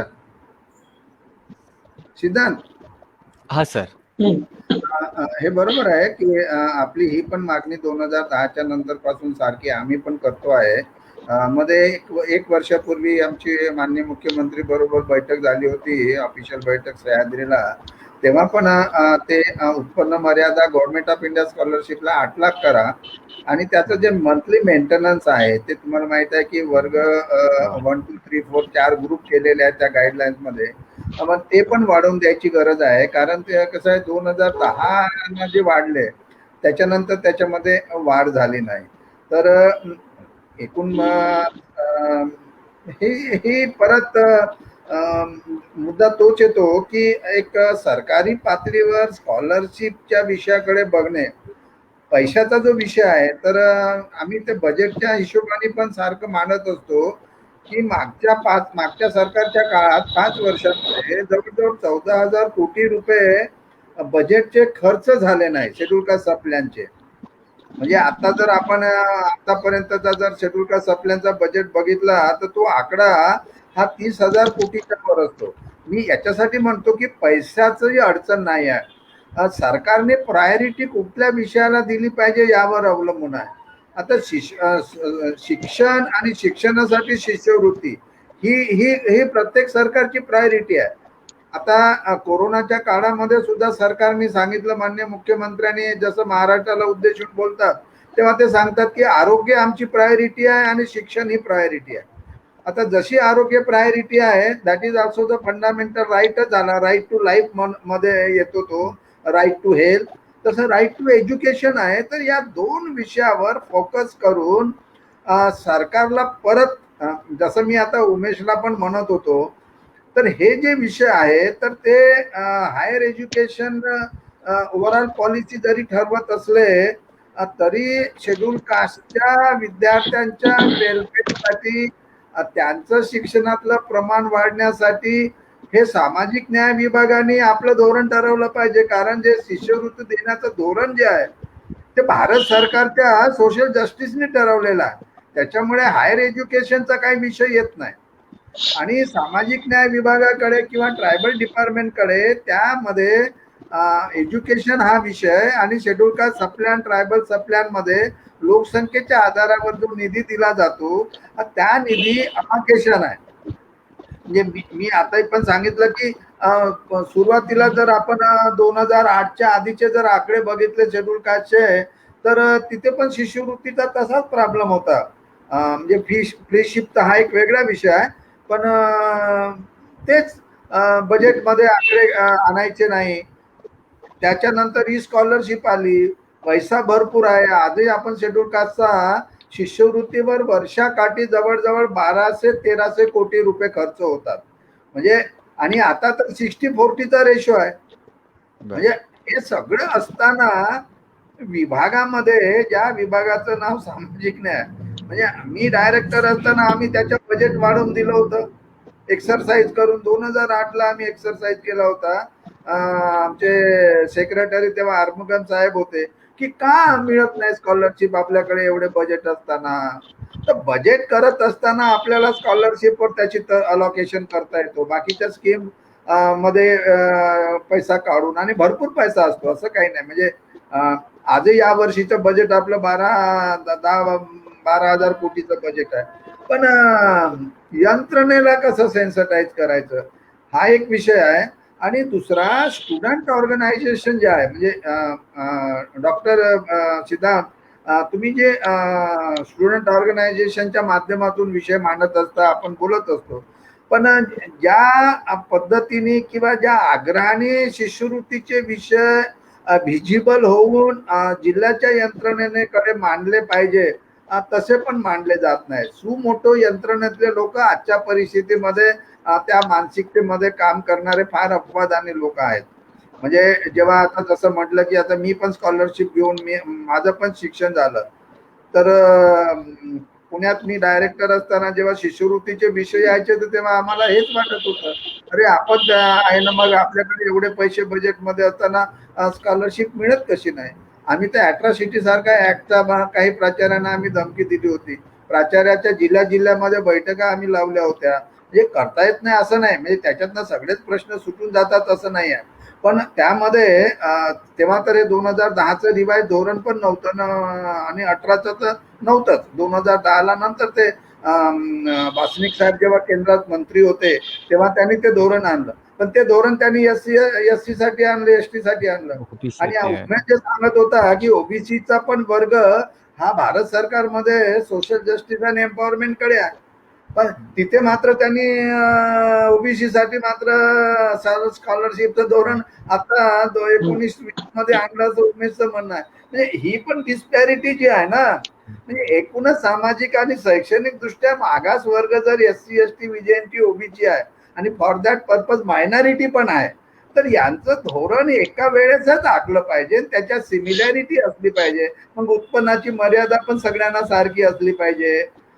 तुमचं मेंटेनन्सचं पण सारखं असलं पाहिजे, कारण ते एकमेकाचं बघूनच करतो. आणि भारत सरकारचं धोरण घेत असेल तर या सगळ्यांसाठी सारखं असलं पाहिजे. तर मला परत तुम्हाला हे सुचवायचं आहे की स्टुडंट मध्ये त्याचं अवेअरनेस आणा. तुम्ही यू आर राईटली सेड की प्रियांबल किंवा संविधानाचे अधिकारच विद्यार्थ्यांना माहीत होत नसल्यामुळे ही शिष्यवृत्ती मिळाली म्हणजे एखादा ठीक आहे बा काहीतरी फायदा मिळतो सरकारचा, मिळाली तर मिळाली, नाही मिळाली तर नाही मिळाली, त्याच्यासाठी कुठं आग्रह करायचा नाही. मला असं वाटतं की आता यापुढे शिष्यवृत्ती आणि फ्रीशिप आणि इतरही शिष्यवृत्ती आहे, मग प्री मॅट्रिक असं की पोस्ट मॅट्रिक. आता सामाजिक न्याय मंत्र्यांनी अजून एक घोषणा केलेली आहे की 10वीचे जे विद्यार्थ्याला 90% मार्क मिळाले त्यांना 11वी आणि 12वी 2 वर्षात 1-1 लाख रुपये देणार. आता ही घोषणा आपल्याला नवीन काहीतरी आणलं असं आहे, परंतु तुम्हाला माहित असेल की मेरिट मध्ये येणारा विद्यार्थी 10वी आणि 12वी तो एससीचा असू द्या, एसटीचा असू द्या, विजयंतीचा असू द्या, त्यांच्यासाठी पुरस्काराची योजना आहे. जर राज्यातून पहिला आला तर त्याला 2-2.5 लाख रुपये मिळाले. पण त्या योजनेचा मी पण डायरेक्टर असताना आम्ही 2009-10 मध्ये प्रस्ताव केला होता की शहरी विद्यार्थ्यांना 90% करा आणि ग्रामीण विद्यार्थ्यांना 80% करा आणि तुम्ही त्याची पुरस्काराची स्कीम तयार करा. म्हणजे 10वीच्या विद्यार्थ्याला द्या आणि 12वीच्या पण विद्यार्थ्याला द्या, कारण मेरिट आता नंतर शिक्षण विभागाने बंद करून टाकलं होतं की मेरिट डिक्लेअर करायचं नाही. तर ह्या ज्या एक्झिस्टिंग योजना आहेत, तर मला असं वाटतं की एक्झिस्टिंग योजनाचा एक अभ्यास करून त्याच्यावर एक छोटी छोटी पुस्तिका करून नेमकं सरकारने काय केलं पाहिजे, मला वाटतं या दृष्टीनं युवकांनी, तरुणांनी आणि संघटनेने काम करावं. आम्ही पण हे विषय बोलत असतो, परंतु जागृती करावं लागेल.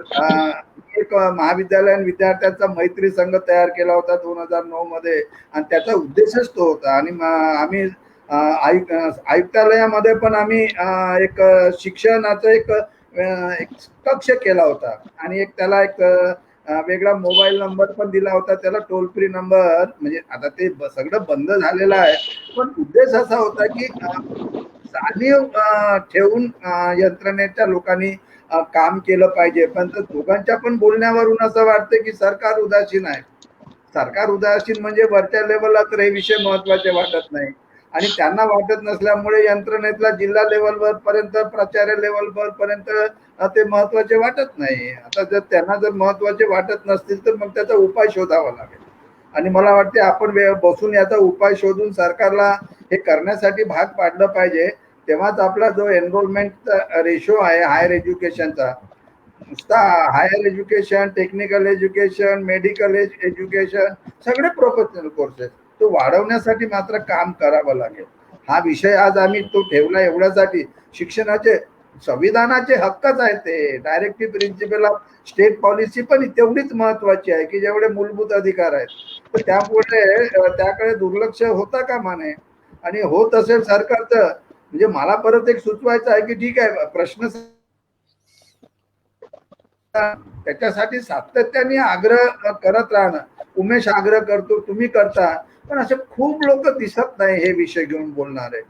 याची जरा सगळ्या संघटनाचं एक कोऑर्डिनेशन करून कसं ते जिल्हा लेवलवर आणि मंत्रालय लेवलवर आणि त्या डिपार्टमेंटच्या लेवलवर कसं तो विषय आग्रहपूर्वक मांडता येईल याचं नियोजन मात्र तुम्ही दोघं पुढाकार घेऊन करू शकता. दिस इज माय सजेशन. नक्की नक्की सर. नक्की सर, नक्की. महेंद्र सर, उमेश, बोलताना आपल्या मांडणीमध्ये जसं आपण म्हणाले की सरकार उदासीन आहे, सिद्धांतच्या बोलण्यातून पण हा मुद्दा आला की सरकार आणि यंत्रणा ही उदासीन आहे. सरकार आणि यंत्रणा जशी उदासीन आहे तसे सिव्हिल सोसायटी सुद्धा उदासीन आहे असं पण आपल्याला म्हणता येईल. आताची जी पिढी आहे जी उच्च शिक्षित आहे आणि उच्च पदावर आसनस्थ आहे, त्यातले बहुतांश लोक हे स्कॉलरशिप घेऊन शिक्षण झालं आणि मोठ्या पदावर आरूढ झाले. असं असतानाही स्कॉलरशिप या विषयावर कुणीही फारसं बोलताना दिसत नाही. म्हणजे उमेश बोलतो, सिद्धांत बोलतो, आणखी काही एक बोटावर बोलणे इतके लोक बोलतात. संविधान फाउंडेशनच्या वतीनं आपण सातत्यानं बोलत असतो, पण स्कॉलरशिप या विषयावर आग्रहीपणे का बोलत नाही लोक? का हा विषय जिव्हाळ्याचा वाटत नाही? या विषयाबद्दल लोकांमध्ये संवेदना का नाही? कारण स्कॉलरशिपच्या आकडेवारीकडे जर आपण गेलो तर ते फार भयावह चित्र आहे. आपण पण मागच्या 2 वर्षापूर्वी संविधान चौकामध्ये यासाठी या संदर्भामध्ये आंदोलन केलं होतं आणि मग आंदोलन केल्यानंतर मग मुख्य सचिवांनी त्याचा रिव्ह्यू घ्यायला सुरुवात केलं होतं आणि कुठेतरी डिस्बर्समेंटला सुरुवात केली.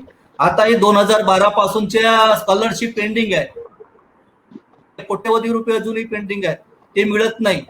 तर या संदर्भामध्ये उमेश, लोकांनी या विषयावर बोलावं, लोकजागृती व्हावी आणि हा जो स्कॉलरशिपचा विषय आहे हा केवळ आपल्या संघटनेचा नाही तर हा लोकांचा विषय कसा होईल, काय वाटते आपल्याला?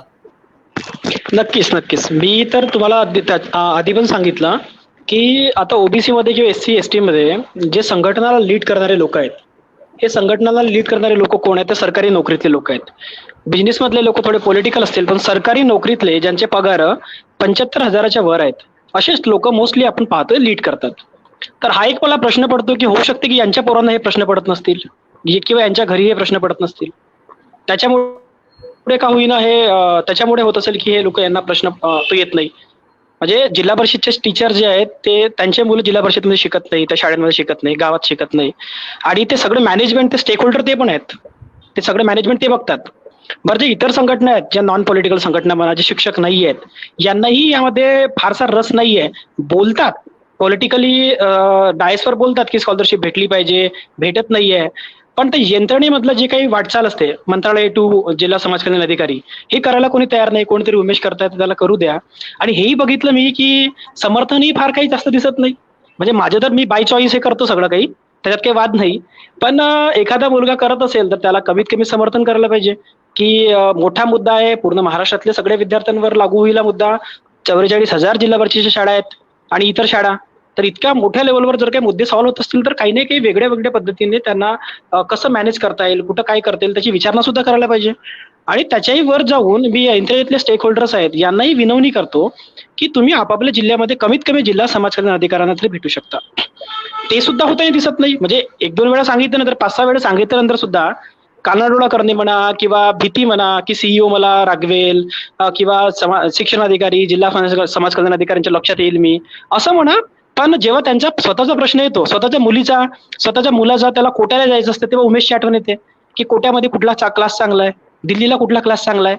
म्हणजे आपल्या घरच्या मुलापर्यंत जी त्यांची मानसिकता आहे, ती मानसिकता या समाजाबद्दल दिसत नाही. आणि शिक्षक वर्ग मी बघितलाय महाराष्ट्रातला मोस्टली, म्हणजे ऑल टुगेदर मी एज्युकेशन सिस्टम पाहिलं तर दिल्लीचं मला एज्युकेशन बेस्ट वाटलं. कमीत कमी ते दिल्लीमध्ये पालकांवर टाकत नाही शिक्षक, एज्युकेशनचं जे स्टँडर्ड आहे. मी इकडे महाराष्ट्रात बघितलं, गावामधला शिक्षक काय म्हणतो, पालक लक्ष देत नाही. अरे एखादा व्यक्ती धान कापणारा, रोवणारा बाई माणूस आहे, ते कसे काही पालक लक्ष देणार? त्यांचे 200 रुपये 100 रुपये कमवता कमवता दिवस जातो. आणि कसं का तुम्ही जे स्कॉलरशिप मधून, गरिबीतून तुम्ही शिकलेले लोक आता या चांगल्या उच्च पदाला पोहोचलेले आहेत, तर या मानसिकतेचा अभाव आहे, विलचा अभाव आहे, पण ती जागृत होऊ शकत नाही असं नाही.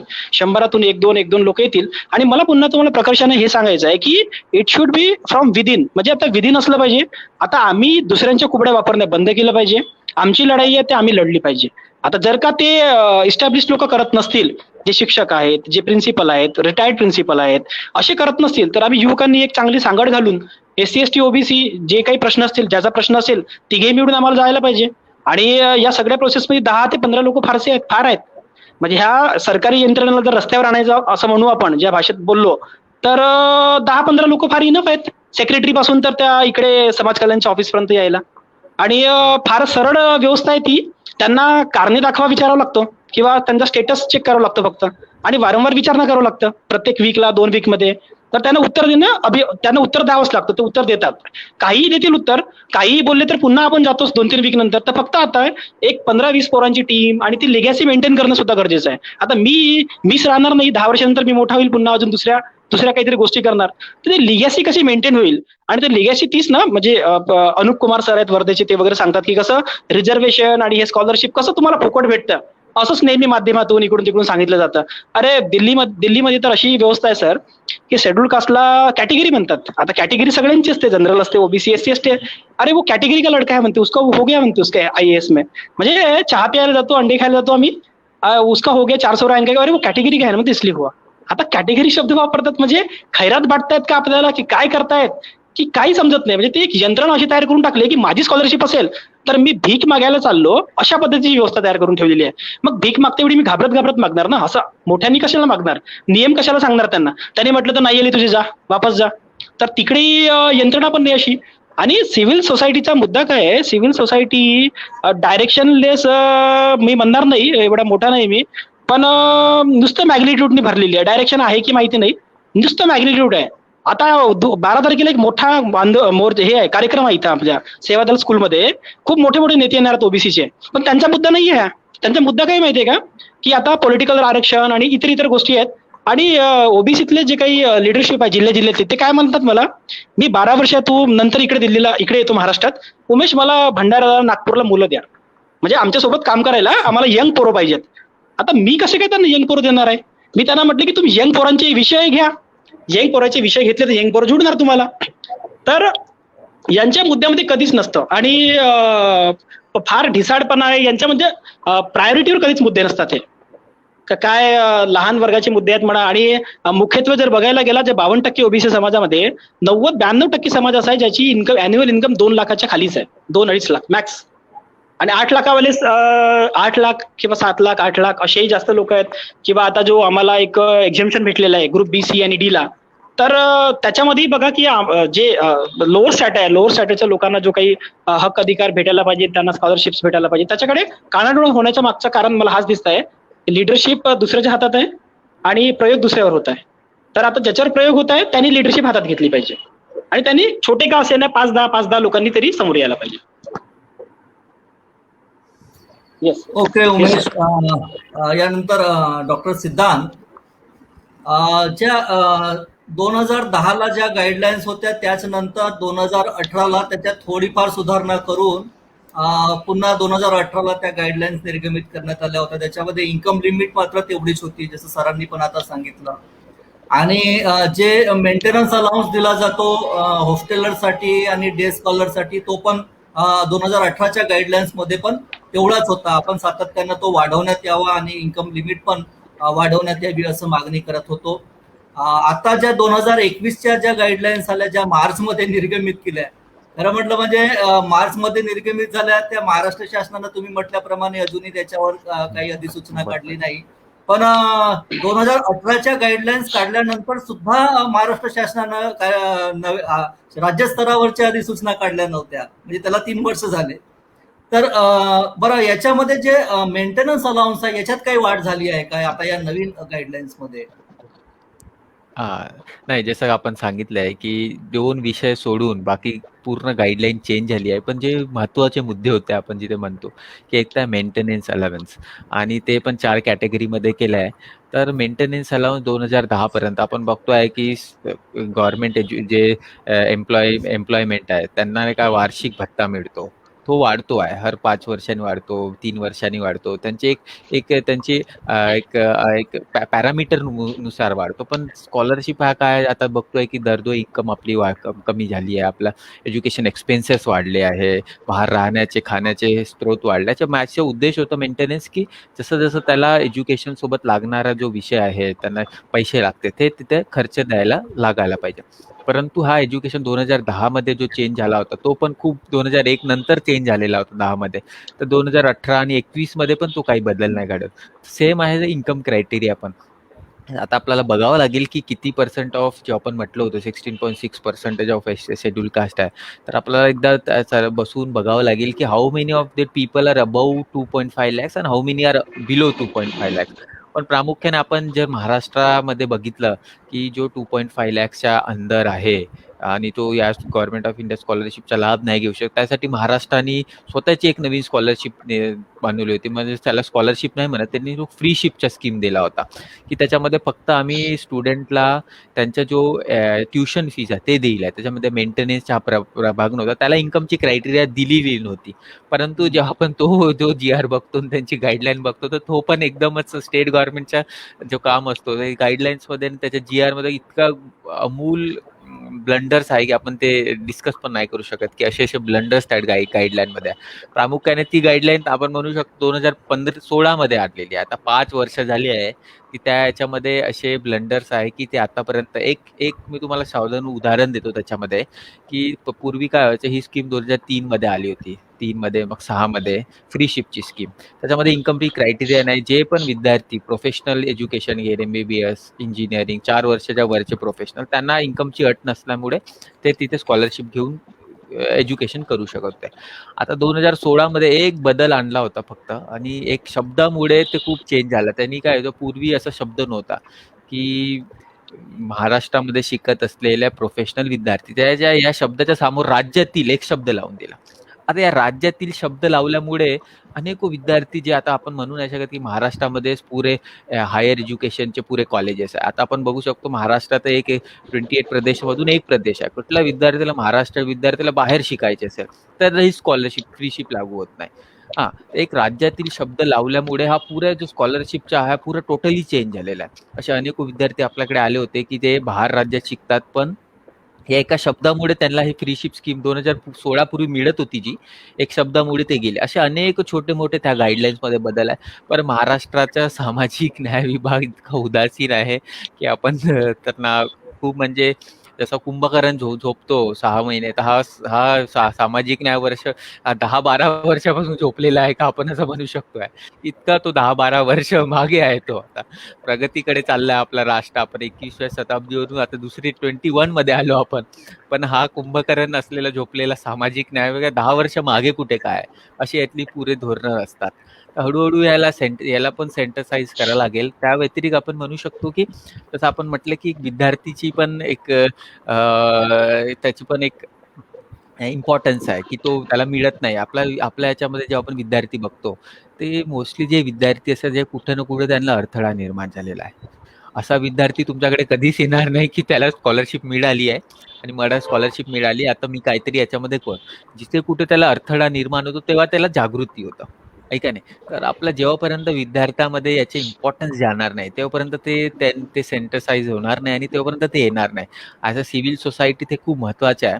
आणि स्कॉलरशिप देताना जसं मगाशी म्हटलं की याच्या मागेचं प्रारूप काय, जसं फंडामेंटल राईट्स आहे, का दिली गेली, डायरेक्टिव्ह प्रिन्सिपल, हे जेव्हापर्यंत विद्यार्थीला देणार नाही स्कॉलरशिप सोबत तेव्हापर्यंत हे काही खरं नाही आणि तेव्हापर्यंत तो विद्यार्थी जागून पेटून उठणार नाही.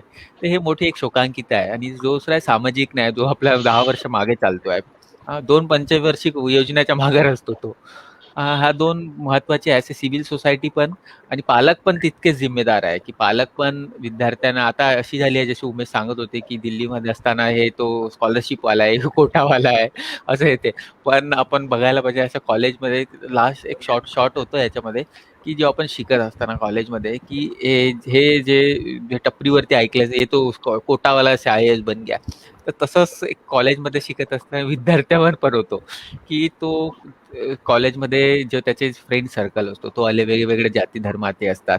तर तिथे त्याला कुठे ना कुठे कमीपणा वाटतो की मी स्कॉलरशिपवाला हो की मला, म्हणून तो तिथं त्या वेळी तिथं बोलत नाही कॉलेजमध्ये. तर ही पण सेन्सिटायझेशन स्टुडंट्समध्ये व्हायला पाहिजे की भलेही मी कोटावाला असेल तरी पण मी त्या प्रामुख्याने त्या लढ्याने मी तिथं घेणार. म्हणजे एक loss of confidence amongst our student तो आपण बघू शकतो. त्या कॉन्फिडन्स वाढवण्याची आपल्याला गावात अत्यंत गरज आहे. ॲज अ सिव्हिल सोसायटी याच्यामध्ये पालक पण तितकेच महत्वाचे आहे की पालक आता माझ्याकडे काही माझे म्हणजे म्हणू शकतो आपण माझे MBBS चे प्राचार्य त्यांच्या मुलांसाठी पण ते आले होते. म्हटलं यार तुम्ही जेव्हा प्राचार्य होते तेव्हा त्या वेळी तुम्ही स्टुडंट्सला सांगायला पाहिजे. जेव्हा तुमच्या ह्याच्यावर ते घडलं तुमच्या घरी तेव्हा तुम्हाला थोडंसं वाटलं की इथे कुठं ना कुठं काहीतरी बदल घडायला यायला पाहिजे. तर पालकही तितकं महत्वाचे आहे आणि स्टुडंट पण. जेव्हा सेन्सिटायझेशन जेव्हापर्यंत स्टुडंट्समध्ये होणार नाही तेव्हापर्यंत हे थोडंसं मुश्किल आहे.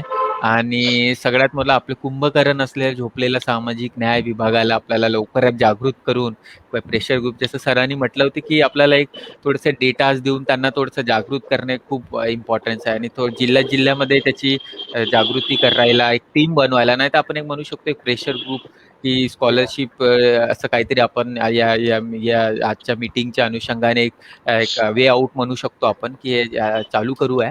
आणि त्याच्यामुळेच हा कुंभकर्णवाला सामाजिक न्याय जागृत होईल असं मला वाटतं आजच्या या क्षणाला. छान डॉक्टर सिद्धांत. विद्यार्थ्याचा या स्कॉलरशिप मध्ये फार महत्वाचा रोल आहे. विभागाचे संचालक असताना त्यांनी मैत्री संघाची कन्सेप्ट कार्यान्वित करण्यात केली होती. मैत्री संघामध्ये महाविद्यालय स्तरावर मैत्री संघ स्थापन करणे, 20 विद्यार्थी आणि 5 प्राध्यापक असा 25 लोकांचा तो ग्रुप राहील. त्याला मैत्री संघ असं नाव देण्यात आलं होतं. आणि स्कॉलरशिपच्या संदर्भातल्या जे काही सगळं म्हणजे स्कॉलरशिपचे योजना, त्याची संकल्पना, त्याचे इम्प्लिमेंटेशन, त्यात आलेल्या अडचणी, तक्रारीचे निवारण, असं सगळं. आणि केवळ स्कॉलरशिप नाही तर हे जे विद्यार्थी ज्या गावातून येतात, त्या परिसरातून येतात, तिथे सुद्धा सामाजिक न्याय विभागाच्या योजनांचा प्रसार, तिथल्या विद्यार्थ्यांना इतर मदत करणे, इतर योजनांचा लाभ घेणं, म्हणजे एक प्रकारच्या गाव पातळीवर विद्यार्थ्याच्या माध्यमातून सामाजिक न्याय विभागाचं प्रतिनिधित्व आणि लोक आणि सामाजिक न्याय विभाग याच्यामध्ये सेतूचं काम हा मैत्री संघ आणि हे विद्यार्थी करणार होते. दुर्दैवानं साहेबांची बदली झाल्यानंतर हा कन्सेप्ट बंद झाला, पुढे काही तो चालला नाही. पण आपण दोघेही विद्यार्थी संघटनेचे प्रतिनिधी आहात, विद्यार्थ्यांचं मोठं नेटवर्क आहे, शैक्षणिक संस्थांसोबत आपला सातत्याने संपर्क येतो. तर आपल्याला संघटना म्हणून विद्यार्थ्याच्या माध्यमातून अशा प्रकारचे मैत्री संघ महाविद्यालयामध्ये, त्याला दुसरं पण का म्हणजे नाव काही असेल, पण अशा पद्धतीचं एक विद्यार्थ्यांचा ग्रुप तयार करणे आणि तिथं विद्यार्थ्यांच्या माध्यमातून रिड्रेसल मेकॅनिझम करणे, यासाठी आपल्याला काही करता येईल का? आता एक समाज कल्याण विभागाने प्रत्येक महाविद्यालयामध्ये नोडल ऑफिसर नेमा असं सगळ्या महाविद्यालयांना सर्क्युलर पाठवलं. आता नोडल ऑफिसर नेमणे ही फक्त औपचारिकता झाली, म्हणजे प्राचार्यांनी एक पत्र काढणे आणि अमक्याला नोडल ऑफिसर म्हणून अपॉइंट केलं आहे आणि मग ते समाज कल्याण विभागाला कळवले आहे आणि त्याच्यातच संचालनालयानं आयुक्तालयाने खुश होणे की हो सगळ्या महाविद्यालयामध्ये नोडल ऑफिसर नेमले. त्याची उपयोगिता काय? मुळात तक्रार म्हणजे विद्यार्थ्यांना स्कॉलरशिप मिळाली पाहिजे आणि स्कॉलरशिप मिळण्यात जर काही अडचणी येत असतील तर त्या अडचणीचं निराकरण झालं पाहिजे. तर यासाठी एक संघटना म्हणून आपण काय करू शकतो, काय उपाययोजना आपण सुचवू शकाल काय उमेशजी? नक्कीच. आता कसं आहे सर की वेगवेगळ्या संघटना म्हणजे पॉलिटिकल स्टुडंट ऑर्गनायझेशन ज्या आहेत त्या तर आपलं काम विसरलेल्या आहेत. ज्या उद्देशासाठी त्या संघटना तयार झाल्या होत्या त्यांनी ते आपलं काम बंद करून पॅरेंट ऑर्गनायझेशनचे जे काही आंदोलन असतील किंवा काही उद्रेक असेल, आक्रोश मोर्चे असतील, ते करण्याकडे लक्ष दिलेलं आहे. आणि मधल्या काळात जो स्पेस आलेला आहे, मधली जे गॅप आलेली आहे ते त्याच्यामुळे झालेली आहे. कारण आपण त्यांच्याकडे बोट दाखवली की NSU आहे, AUBP आहे किंवा इतर संघटना आहे, हे लोक करणार किंवा करतील, म्हणजे गव्हर्नमेंट अपोजिशन असेल तर अपोजिशन साठी बोलणार. पण आता त्यांनी हा कामच वेगळं केलेलं आहे, त्यांनी धंदा वेगळाच पकडलेला आहे पॅरेंट ऑर्गनायझेशनचा. तर आता मुख्यत्वे जो हा मोठा स्पेस आहे याच्यामध्ये जे लाभार्थी संघटना, जे लाभार्थी वर्ग आहे त्या वर्गातूनच आता हे उचल झाली पाहिजे. आणि सरांनी, मी मागे डिस्कस केलं होतं सरांशी पुण्यामध्ये, मैत्री जी संघटना म्हणू आपण की प्राध्यापक आणि विद्यार्थ्यांचा, तर या माध्यमातून आता आपण स्टेट वाईज म्हणजे स्टेट पूर्ण पॅन स्टेट एका वेळीच काय करता येईल का, जिल्ह्यांमध्ये एकाच वेळी जाहिरात, एकाच वेळी काही प्रोग्राम्स लावता येईल का ऑनलाईन ऑफलाईन, आणि त्याचं चांगलं म्हणजे एक इंटेन्सिव्ह भागाने आणि चांगली इंटेन्सिटीने जर समोर गेलो. आता बघा महाज्योती सुरू होऊन आम्हाला 2 वर्ष झाले जवळपास, आणि यवतमाळवरून मला एक फोन येतो की सर माझी मुलीला सायन्स करायचा विचार आहे पण आमच्याकडे पैसे नाही आहेत.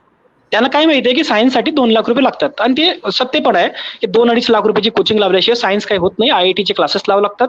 भले त्या पोरीची ऍडमिशन यवतमाळलाच होईल नंतर इंजिनिअरिंगला, ती अशी येऊ शकते विना कोचिंगनी, पण ते एक समज झालेला आहे की कोचिंग लावावं लागतं. महाज्योतीने पण सुरू केला कार्यक्रम, महाज्योतीनं जानेवारीला पण केलं, फेब्रुवारीला पण केलं, आणि आता 21 ते 23 ची महाज्योतीकडून मी प्रेक्षक वर्गाला सांगू इच्छितो की OBC, VJNT आणि SBC साठी ऑनलाईन प्रशिक्षण वर्ग 2021 ते 23 2 वर्षासाठी 25 जुलैपर्यंत महाज्योती.org.in या साईटवर जाऊन त्या लोकांनी रजिस्टर करावं, आणि सगळ्यांसाठी ते फ्री आहे. जे गरीब मुलाला सायन्स शिकायचं असेल, गरीब मुलाला IIT ला जायचं असेल, नीटचा करायचा असेल, तसंच बार्टीकडून जे आता सरांनी सांगितले की बार्टीच्या माध्यमातून ज्या विद्यार्थ्यांना 90% शेड्यूल कास्ट विद्यार्थ्यांना 90% असतील त्यांनी बार्टीच्या साईटवर नंतर जे 28 तारखेनंतर निकाल येणार आहे त्यांना 1 लाख रुपये पहिल्या वर्षाला, दुसऱ्या वर्षाला 1 लाख. तर या स्कीम बद्दल पण मी धम्मज्योती गजबी सर, DG बार्टी त्यांच्याशी चर्चा केली मागे. माझं म्हणणं हेच आहे की आपण क्वालिटी कॉम्प्रोमाइज नाही करायला पाहिजे. आपण आता 1950, 1970, 1980 मध्ये नाही आहोत, आपण 2021 ची गोष्ट करतो आहोत, आणि कोणताही सदन व्यक्ती आपल्या पोराला क्वालिटी कॉम्प्रोमाइज करायला तयार नाही, आपल्या पोराची क्वालिटी कॉम्प्रोमाइज साठी तयार नाहीये. पैसे खर्च करायला तयार, लोन काढतो, ज्याची ऐपतीपेक्षा जास्त जाऊन करतो. मग आपल्याकडे जेव्हा संस्था असतील, स्कीम्स असतील, आणि एका मुलावर 2 लाख रुपये खर्च होणार असतील तर आपण कशाला क्वालिटी कॉम्प्रोमाइज करायची? तर हा जो सिद्धांतनी मागे मुद्दा मांडला, सामाजिक न्याय विभाग आणि पुन्हा हायर एज्युकेशन मिनिस्ट्री, आता ह्या दोन्ही विभागाशी सर मी तुम्हाला सांगू इच्छितो की 1.5 वर्षापासून सातत्यानं माझा संपर्क येत आहे, आणि सातत्याने हा करप्शननी पोहरलेला विभाग आहे. नुसता करप्शन, जिकडे जाल म्हणजे एखादी एक्झाम होत असेल त्या एक्झामची फीस 25 रुपये त्याचा खर्च असेल तर 250 आणि 300 रुपये घेणं त्या फीससाठी त्याच्यासाठी. आणि सामाजिक न्याय सुद्धा मी ऐकलंय की सामाजिक न्यायामध्ये इतका भोंगड कारभार आणि इतकं करप्शननी बळवलेलं आहे की त्यांच्यावर प्रेशर नावाची कुठली गोष्ट राहिलेली नाही. तर याच्याच पुढे काय होत आहे, लक्ष देणारे लोक हे बलाढ्य झालेले आहेत. सामान्य अधिकारी ज्यांनी लोकांसाठी काम करायला पाहिजे हे पैसे कमवून गैर पद्धतीने पैसे कमवून बळावलेले आहेत. त्याच्यामध्ये हा जो सिव्हिल सोसायटीचा दबका वर्ग आहे, मध्यम वर्ग आहे, हा कुठेतरी कमी पडतोय म्हणा किंवा घाबरतो म्हणा की अधिकाऱ्याशी कशाला आपल्याला हुज्जत घालायची आहे, आणि तिथून मागे येतोय. कारण की आता इथपर्यंत गेलेले आहेत की मसल पॉवर सुद्धा वापरायला लागलेले आहेत. पैसे देऊन लागतात, पैसे देऊन नोकऱ्या इकडच्या तिकडे करतात आणि इतके बळावलेले आहेत की आता लोक बोलायला घाबरतात. म्हणजे लोक समाज माध्यमामध्ये यायला घाबरतात, लोक पेपरला यायला घाबरतात आणि त्याच्या मागे हे वेगळी फिल्डिंग लावतात. तर मग मला म्हणायचं की 2 लाख रुपये तुम्ही देत असणार तर धम्मज्योती गजबे सरांनी मी सांगितलं, एखाद्या मुलाला IIT आणि नीट साठी आपल्याला पाठवायचं असेल तर आपण कोटाला पाठवू ना, कोटा किंवा जिथे चांगले क्लास असतात तिकडे पाठवू. नसेल पाठवू तर त्याला पैसे देऊ आपण. आपण कशाला नागपूरला क्लास घ्यायचे? आपण नागपूरला ती क्वालिटी मेंटेन करू शकतो का? जर आपण ती क्वालिटी देऊ शकत नाही तर अजून त्याचं हनन आहे, त्याच्या अधिकाराचं हनन करतोय आपण. पैसे आपण घेतो 2 लाख रुपये सरकारकडून आणि सरकारला सांगतो की आम्ही एका विद्यार्थ्याला फ्री कोचिंग देतो. ती कोचिंग 75,000 रुपयाची असते. 1.25 लाख रुपये तुम्ही खाऊन सगळ्यांना वाटून खाता आणि त्या पोराचं सुद्धा हनन करता. त्या पोराला म्हणजे त्याचंही सँडविच करता तुम्ही की तुला कोचिंगही दिली, आम्ही पैसे कमवले, सरकारची योजना पण पूर्ण झाली. तर मी याचा नक्की विरोध करतो की क्वालिटी कॉम्प्रोमाइज होऊ नये आणि क्वालिटी चेक व्हायला पाहिजे. आता खरी वेळ आहे या कोविडच्या नंतर म्हणा की आता जे आपण विखुरलेल्या संघटना आहेत, जिकडे तिकडे विखुरलं, आणि प्रत्येकाचा हाच उद्देश आहे, प्रत्येक संघटनेचा, की चांगलं एज्युकेशन भेटलं पाहिजे, चांगली स्कॉलरशिप भेटली पाहिजे. पण कुठेतरी कम्युनिकेशन गॅप म्हणा, ही कम्युनिकेशन गॅप आपल्याला कमी करायला पाहिजे. कमी करू आणि सर्वांनाही आश्वासित करू की आपण आता याच्यानंतर ओबीसीचा मॅटर असेल तर शेड्यूल ट्राईबची एक संघटना, शेड्यूल कास्टची एक संघटना आणि ओबीसीची संघटना आणि विद्यार्थी संघटना इतर असेल, ते चारही जण त्या समाज कल्याण अधिकाऱ्यांच्या समोर उभे राहतील. एक नाही, एक उमेश नाही, एक सिद्धांत नाही, 4 जण उभे राहिले आणि 4 पत्र जर गेले आपले, नक्कीच त्यांना विचार करावा लागेल. फक्त इतकं होत नाही आता, एकच पत्र जातोय मग त्यांना वाटते की एक पत्र आलं जाऊ द्या पुन्हा पाहू. 4 पत्र गेले, लगातार 4 पत्र गेले तर त्यांना आपण वटणीवर आणू शकतो. म्हणजे आता इतकी गरज पडलेली आहे ओबीसी, बहुजन कल्याण विभाग, सामाजिक न्यायमध्ये आणि या उच्च शिक्षण विभागामध्ये की त्यांना आता वटणीवर आणणे गरजेचं झालेलं आहे. म्हणजे इतकं प्रॉब्लेमॅटिक करून ठेवलेलं आहे. सर, SISC मुंबई जी एक प्रख्यात संस्था आहे IAS बनवण्यासाठी, आणि इकडे PITC नागपूर, अशा 5-6 संस्था आहेत सर. यांची मार्च 2020 ची स्कॉलरशिप आतापर्यंत भेटलेली नाही. म्हणजे 2021चा जून जुलै आलेला आहे आता, आणि मी 10-12 वेळा संपर्क साधला. त्याच्यात आज भेटताय, उद्या भेटताय करत करत मंत्री इन्व्हॉल्व्ह झाले. म्हणजे किती शोकांतिक आहे. आणि तिथला कक्षाधिकारी मला काय म्हणतो की काय 4 आणि 8,000 रुपये स्कॉलरशिप लावून धरली तुम्ही. मला तिथे बोलावं लागलं जोरामध्ये की तुम्हाला 4 आणि 8,000ची जर ती किंमत माहिती असती, कारण तुम्हाला तर रोज 4,000ची पार्टी करता तुम्ही संध्याकाळी आफ्टर मंत्रालय तुम्ही 4,000. मी तिथं बोललो त्या मंत्रालयामध्ये, म्हणजे हायर एज्युकेशनच्या मशी 4 मध्ये, की तुम्हाला 4,000 रुपयाची किंमतच नाही ना, आम्हाला 4,000 रुपये महिन्याला पुरतात. आणि हा जो आहे, म्हणजे मला ही कोरोलरी तुम्हाला सेट करून सांगायची आहे की इतकं करप्शन चाललेलं आहे की त्यांना 4,000ची किंमतच आता विसरल्यात, ते रुपयाची किंमत झालेली आहे त्यांना. आणि उलट आपण या 4,000 रुपयासाठी जीवाचा रान करतात, तर ते कुठं फिट बसत नाहीये. त्यांनाही सांगितलं पाहिजे आपण की 4,000 रुपये आमच्यासाठी खूप आहेत आणि आपणही त्या पद्धतीने आता इंटेन्सिव्हली समोर येणं गरजेचं आहे. तर आता याच्यानंतर सिद्धांशी मी बोलून, अतुल खोब्रागडे असतील, इतरही काही संघटना आहेत, AUBP असो, NSU असो, इथलेही काही विद्यार्थी असतील किंवा विद्यार्थी युवकांची संघटना असतील, यांना जोडूनच आपण आता कार्यक्रम करू. येस, ठीक आहे सर. बरोबर आहे उमेश.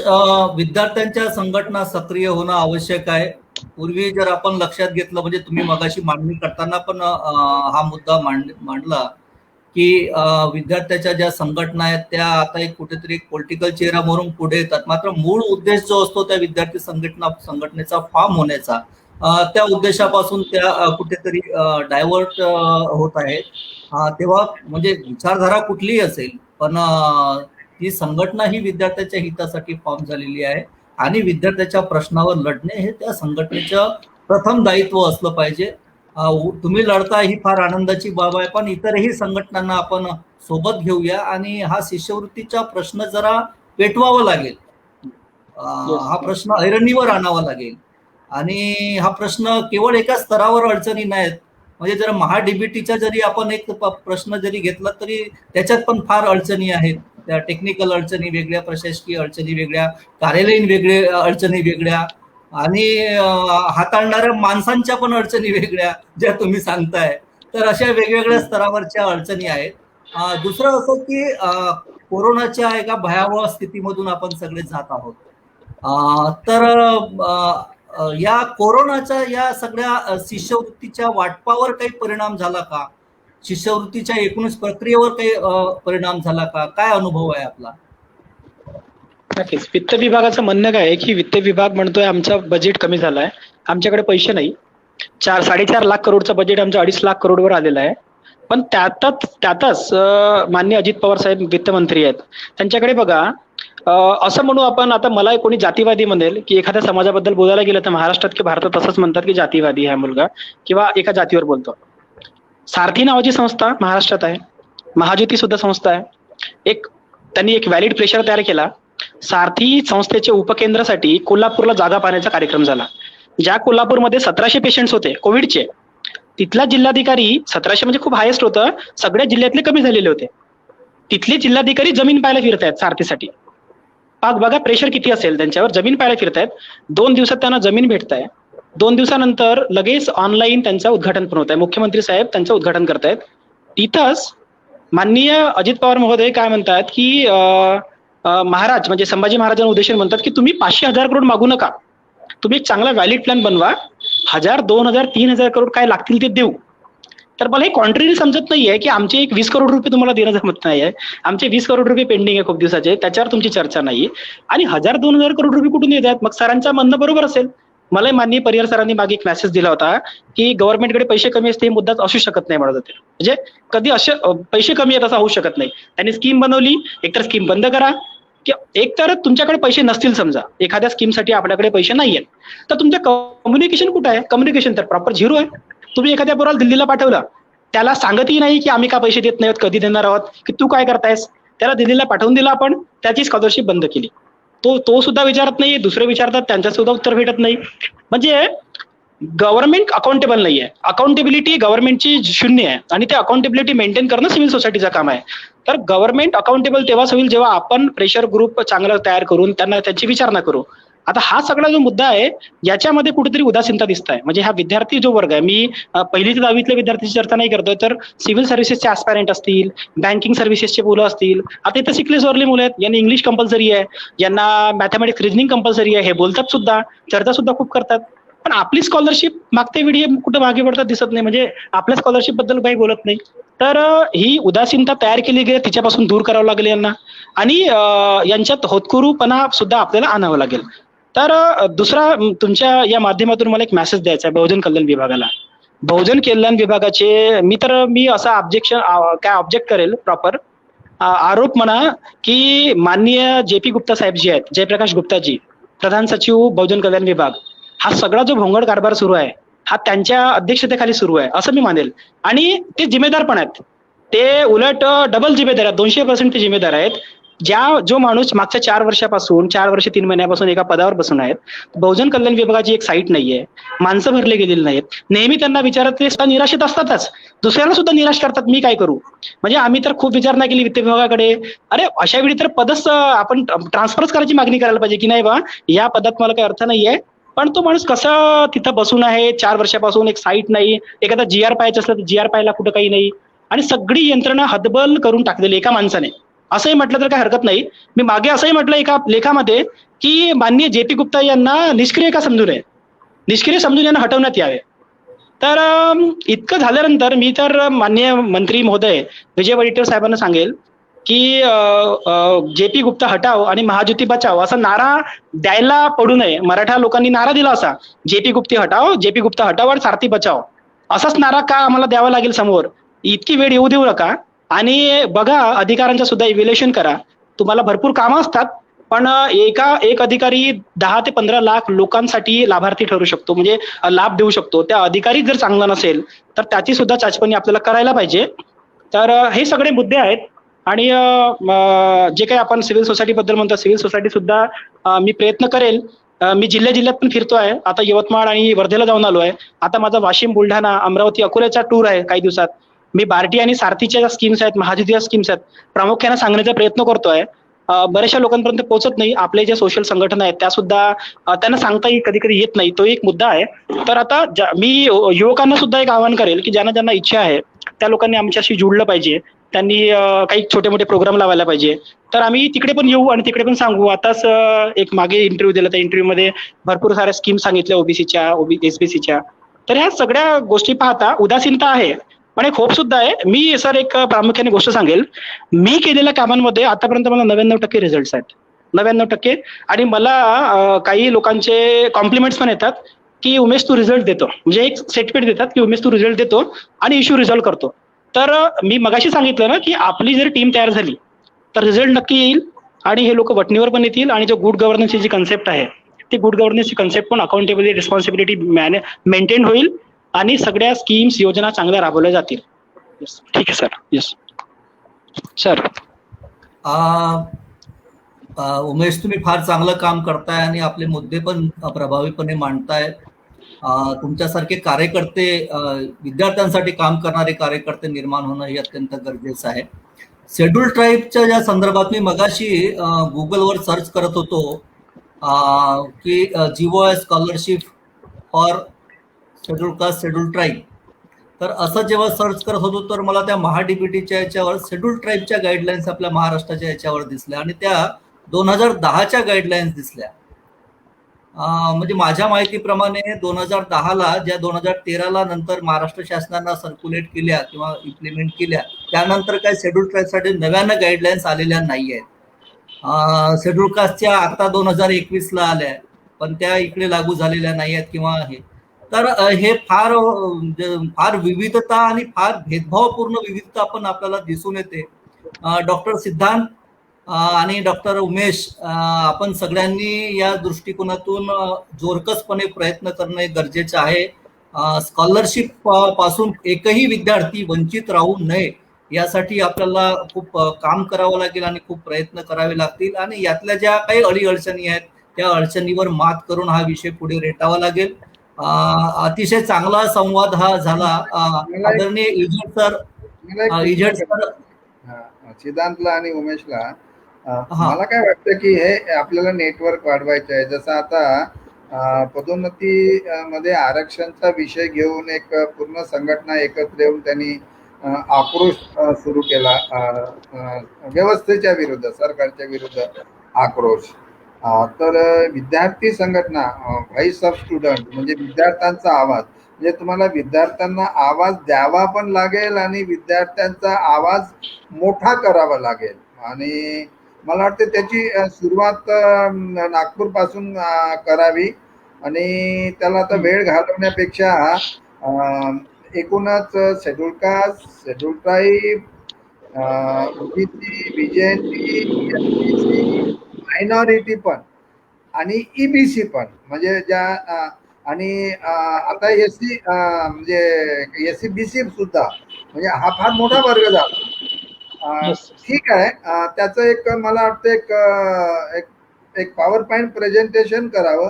म्हणजे ओबीसीचं त्या संदर्भात उमेश करू शकतो, एससी एसटीच्या संदर्भात सिद्धांत, किंवा मग ओबीसीच्या पण संघटना आहेत विद्यार्थ्यांच्या, मायनॉरिटी वाल्यांना पण सांगून असं एक त्या योजनेचं बेसिक, फक्त government of India higher education घेऊ आपण आधी. ते एक प्रेझेंटेशन घेऊन हे प्रेझेंटेशन ऑनलाईन मध्ये पण विद्यार्थ्यांना अपील करून, जसं आता आम्ही संविधानाची शाळा करतो तर या माध्यमातून काही लोकांकडे हे विषय जातात. आणि आपण आता पुढच्या वेळात पण काही नवीन नवीन विषय विकासाचे आपण directly principle of state policy, सिद्धांत म्हणाले तसे की एकूणच या देशामध्ये कोणालाही संविधानाच्या बाहेर कोणाला काही मिळत नाही. जे काही कोणाला मिळतच आहे ते संविधानातूनच मिळत असते. त्यामुळे संविधानाचे अधिकार, मग कर्तव्य, मग ते डायरेक्टिव्ह प्रिन्सिपल, ते मेकॅनिझम, त्याचे प्रॉब्लेम असणार, म्हणजे आयडियालिझम असतो, पण किमान 80-90% तरी आपल्याला चांगलं काम करता येते. विद्यार्थ्यांमध्ये सुधारणा. आता तुम्ही बघितलं असेल की सामान्य प्रशासन विभागाने आता एक याच महिन्यामध्ये हे काढला, एक GR काढला, आणि सुंदर माझं कार्यालय. आता हे सुंदर माझं कार्यालय काढलं तर त्यांना पण मला असं वाटतं की त्याचा अभ्यास करून सरकारला सुचवलं पाहिजे की सुंदर कार्यालय करा तुम्ही, बिलकुल आहे, पण आता त्याची बाह्य सुंदरता, आता कार्यालयाची बाह्य सुंदरता आहे म्हणजे सामाजिक न्याय विभागाचं डॉक्टर बाबासाहेब आंबेडकर सामाजिक न्याय भवन सुंदर आहे, स्वच्छ पण आहे, पण काम कुठं स्वच्छ आहे? म्हणजे Yes. सुंदरता त्या दृष्टीनं बघावं लागेल. तसंच इतर विभागांचं पण आहे. जिल्हाधिकाऱ्यांचे कार्यालय खूप सुंदर आहेत, जिल्हा परिषदचे कार्यालय सुंदर आहेत. आजच्या परिस्थितीमध्ये आता आम्ही आधीचा पण काळ बघितला आणि आताही बघतो, कार्यालय सुंदर असू द्या, पण त्या कार्यालयात काम करणारा अधिकारी कर्मचारी हा सुंदर मनाचा असला पाहिजे, चांगुलपणाचा असला पाहिजे. याच्यासाठी त्या जी आर मध्ये सुधारणा करा. मी तुम्हाला जी आर दोघांनाही पाठवतो. मी त्याच्यातही आपण सरकारला सुचवलं पाहिजे, कारण त्याच्यातनं पारितोषिक योजना आहे त्यांच्या, आणि ती आता Yes. पुढच्या जानेवारी पासून सुरू होणार आहे. ठीक आहे, सरकारच्या हेतूबद्दल आपल्याला शंका नाही, सुंदर कार्यालय करा, पण लोकांचे प्रश्न तर सुटले पाहिजे, आणि ते प्रश्न किती सुटले त्याची गिनती तर काही असली पाहिजे ना, की एवढे प्रश्न आले त्या कार्यालयात आणि या वेळामध्ये एवढे प्रश्न अंतिम निघाले, त्याला रिलीफ मिळाला. माणसाच्या प्रश्नाला माणसाला रिलीफ मिळणे म्हणजे त्याला आपण सुंदरता त्या कार्यालयाची अशी त्याची व्याख्या करण्याची गरज आहे. असे नवीन नवीन प्रयोग आहेत. पण मला वाटतं टू स्टार्ट विथ, जसं मी आधी पण सांगितलं, म्हणजे मी होता असताना काही 1.5-2 वर्ष महाविद्यालयामध्ये आम्ही याच हेतून केलं होतं की दुसऱ्यांनी का करावं, आणि एक संचालक समाज कल्याणचा स्वतः पुढाकार घेऊन महाराष्ट्रातल्या 10,000 महाविद्यालयामध्ये 20 विद्यार्थी आणि 5 प्राध्यापक असे 25 लोक, तर 2.5 लाख लोकांचा मॅन पॉवर तयार केला असता, आणि एका क्लिकवर आपण त्यांना मेसेज दिले असते. प्रश्न सोडवण्यासाठी आम्ही एक वेगळा कक्ष तयार केला होता. That was the process we started. म्हणजे सरकारी पातळीवर हे होऊ शकत नाही असं नाही. म्हणजे सारथी हे काम करू शकते, भारती हे काम करू शकते, ट्रायबल डिपार्टमेंटची संस्था हे काम करू शकते, महाज्योती हे काम करू शकतं ना. म्हणजे या विभागाकडे रिसोर्सेस आहेत. आणि बरं, तिथे तर आमचे रिसोर्सेस पण नव्हते. विद्यार्थी आयडेंटिफाय करणं, नोडल ऑफिस प्राध्यापक केलं. प्रत्येक महाविद्यालयामध्ये SC ST VJNT OBCचे मागास वर्गांचे काही तर प्राध्यापक आहेतच. मी त्या प्राध्यापकाला आधी आपण समजावून सांगणे की ही स्कॉलरशिपची योजना काय आहे, आणि ही तुम्ही त्या तुमच्या कॉलेजच्या विद्यार्थ्यांना अडचणी येऊ नये, आणि अडचणी आल्या तर तुम्ही आम्हाला कनेक्ट व्हा, म्हणजे आम्ही तुम्हाला मार्गदर्शन करू आणि प्रश्नही सोडवू. आणि त्या दृष्टीनं हे त्यांचं सेन्सिटायझेशन वर्कशॉपच्या माध्यमातून मला वाटतं की या भारती, सारथी, महाज्योती, ट्रायबलची संस्था, ह्या सगळ्या ज्या मागासवर्गीयांच्या कल्याणासाठी जे संस्था केलेल्या आहेत, हे पैसे वाटणाऱ्या संस्था फक्त होऊ नयेत, तर त्या विद्यार्थ्यांच्या, आज जर तुम्ही विद्यार्थ्यांमध्ये ही जागृती जर केली, तर नुसतं जर गव्हर्नमेंट ऑफ इंडिया स्कॉलरशिप नाही, तर त्याच्याबरोबर तुम्हाला हायर एज्युकेशन, करिअर गायडन्स, अशा अनेक गोष्टी करता येतात. आपल्याकडे सांगणारे लोक खूप आहेत, जे लोक नाही आहेत असं नाही आहे. आणि प्रत्येक गोष्ट काही पैशांनी होते असंही नाही आहे. म्हणजे कमी पैशामध्ये आपल्याला जनजागरण पण होऊ शकते. प्राचार्यावर जर आपण ह्याची जबाबदारी टाकली तर प्राध्यापकाचं का होईल. मी माझं उदाहरण सांगतो. मी चंद्रपूर जिल्ह्यात जाऊन चंद्रपूर जिल्ह्यातल्या सगळ्या प्राचार्याची बैठक घेऊन त्यांना शिष्यवृत्तीच्या देण्यामध्ये अडचण काय आहे, कोणाकडे पैसे नाही आहे सांगा, आम्ही पैसे देऊ, आमच्याकडे पैसे आहेत. मी अमरावतीला घेतली बैठक, नागपुरामध्ये घेतली, पुण्यात घेतली, म्हणजे अनेक ठिकाणी, आणि त्यांना मेसेज दिला की जर शिष्यवृत्ती देण्यामध्ये पैसे देऊ नये किंवा पैसे जरी दिले नाही, पण विद्यार्थ्याला, शिष्यवृत्तीला पात्र असलेल्या विद्यार्थ्याला जर त्रास झाला तर त्या कॉलेजच्या प्राचार्य आणि त्या कॉलेजचा संस्था चालक यांना अट्रॉसिटी ऍक्टची आम्ही धमकी दिली होती त्यावेळेस, की तुम्ही जाणीवपूर्वक तुम्ही त्यांच्यावर अन्याय करता. Yes. हे धमकी होती, पण त्याचा चांगला परिणाम असा झाला की लोक काम करायला लागले. कसं आहे की दोष आहेत व्यवस्थेत, 100% होणार नाही, परंतु रिझल्ट मिळतो. जसं उमेश काम करतात किंवा सिद्धांत काम करतो. आता सिद्धांत अनेक योजनेच्या बद्दलचं अपडेट त्यांच्याकडे, आता एवढं अपडेट त्या डिपार्टमेंटच्या अधिकाऱ्याकडे पण नाही आहे. तर मला असं वाटतंय की आपण त्याचं एक प्रेझेंटेशन कराय आणि 9 ऑगस्टच्या दिवशी नागपूरला कुठेतरी या विषयावर एक शिक्षक परिषद भरवू आपण आणि त्याच्यामध्ये Yes. किमान 50-100 ऑफलाईन 50 ऑफलाईन विद्यार्थ्यांना बोलवून एक अर्धा 4-5 तास त्यांना जरा मला वाटते नागपूर विभागातून सुरुवात करता येईल, समजावून सांगता येईल आणि त्याच्यानंतर नागपूरच्या विभागीय आयुक्त आहेत आता नवीन आलेल्या खूप चांगल्या अधिकारी आहेत, मी ओळखतो त्यांना आणि जाणीवेचे अधिकारी आहेत, त्यांच्याकडे हा प्रश्न जर मांडला की कलेक्टरच्या माध्यमातून आणि सीओच्या माध्यमातून विभागीय आयुक्तांनी लक्ष जर घातलं तर सगळे समाज कल्याणचे अधिकारी, ट्रॅव्हलचे अधिकारी, हायर एज्युकेशनचे अधिकारी आणि जिल्हाधिकारी आणि सीओ यांना सगळ्यांना घेऊन आपण शिष्यवृत्ती प्री मॅट्रिक आणि पोस्ट मॅट्रिक हा विषयावर एक focus to start with focus या पद्धतीने मला वाटते करण्याची गरज आहे. All said and done. दोष आहेत, आपण व्यक्तिगत दोषाकडे जाऊ नये, ती सरकारची कामाची एक पद्धत झालेली आहे आता. पण विद्यार्थ्यांचे प्रश्न कसे सुटतील आणि त्याच्यामध्ये लोक हळूहळू येतील, ज्याचा फायदा नाही त्याचा. आता तुमचा, माझा किंवा महेंद्रचा, आपल्या कोणाचाही त्याच्यामध्ये काही फायदा नाहीये. आमची मुलं पण शिकण्याचा फायदा नाही किंवा स्कॉलरशिप तेव्हाही त्यांना मिळाली नाही. पण आपण एक सामाजिक प्रश्न म्हणून, शैक्षणिक प्रश्न, समाजाचा प्रश्न म्हणून आपण हे बोलत असतो. आणि म्हणून उमेश, आता तुम्ही दिल्लीला गेल्यानंतर मला वाटते आता नवीन सामाजिक न्याय मंत्री दिल्लीमध्ये आलेले आहेत. नक्कीच. जर Yes, sir. भारत सरकारने गाईडलाईन काढल्यानंतर ते जर राज्य सरकार जर त्या गाईडलाईनची अंमलबजावणी करणार नसेल किंवा करत नाही तर भारत सरकारने त्या राज्य सरकारवर काय कारवाई केली पाहिजे? राज्य सरकार जसं सांगते की प्राचार्याने केली नाही तर कॉलेजवर आपण कारवाई करू. आता जसं आपण टीव्ही मध्ये बघितलं की फीचा विषय आला, फी घेतली कोविडमध्ये तर त्यांना शिक्षण विभाग असं सांगते की त्यांची मान्यता रद्द करू. आता केंद्राच्या गाईडलाईन ज्या मुलांच्या हितांच्या आहेत, हायर एज्युकेशन मध्ये त्यांना संधी देणाऱ्या आहेत आणि ते राज्य सरकार जर अंमलबजावणी करणार नाही की जेव्हा 60% त्या खर्चाचा भाग हा भारत सरकार घेतो आहे शेड्यूल कास्टच्या बाबतीत, तरी राज्य शासन जर उदासीन, आपण महाराष्ट्राच्याच पुरतं बोलतोय, पण देशातली परिस्थिती काय आहे आपल्याला हे बघावं लागेल की ऍडजॉइनिंग राज्यामध्ये या गव्हर्नमेंट ऑफ इंडिया स्कॉलरशिपची अंमलबजावणी कशी केली जाते.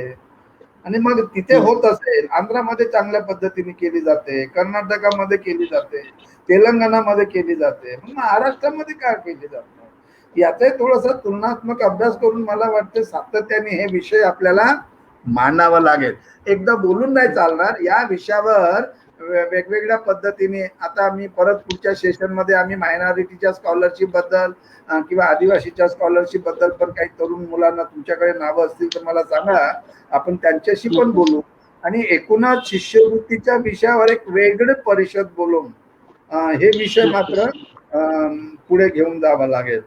आणि उमेश सिद्धांत तुम्ही करू शकता, अतुल आहे सोबत, अजून तिथे पुण्यामध्ये काही विद्यार्थी आहेत, ते उमेशला पण माहित आहे, ते कुलदीप पण आहेत, ते पण मला एकदा भेटले होते. अनेक काही मोठे विद्यार्थी आहेत, संघटना आहेत त्यांच्या काम करणारे, तर त्यांना सोबत घेऊन एक मला वाटतं एक चांगला प्रेशर ग्रुप नक्कीच तयार होऊ शकतो. आणि विद्यार्थ्यांची शक्ती आहे, विद्यार्थी म्हणतील काय they can mobilise many things. एवढंच की त्यांना जाग करावं लागेल. You have to awaken them, educate them and awaken them, so they will fight.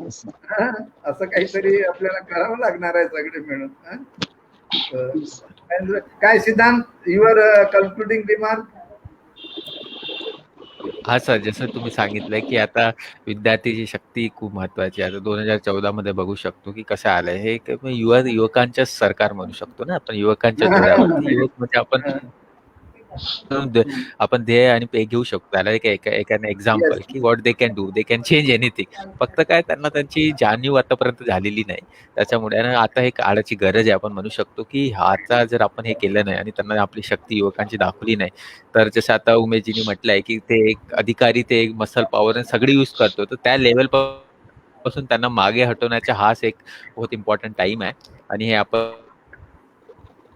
इथून इनिशिएट करायला लागेल. आजच्या याच्यामधून आपण एक आउटपुट घेऊन आपण हे निश्चितच आपण पुरं सगळ्यांना, जसं उमेशनी सांगितलंय की एक प्लॅटफॉर्म घेऊ, आणि आता Yes. जसं तुम्ही सांगितलं की प्रेशर ग्रुप बनवणे खूप महत्वाचे आहे आता सध्या आपल्याला, आणि ते आपण करू शकतो आणि रिझल्ट मग आणू शकतो. एक प्रेशर ग्रुप असेल तर निश्चितच रिझल्ट येणे, सरकारला पण त्याच्या मागे झुकावं लागेल.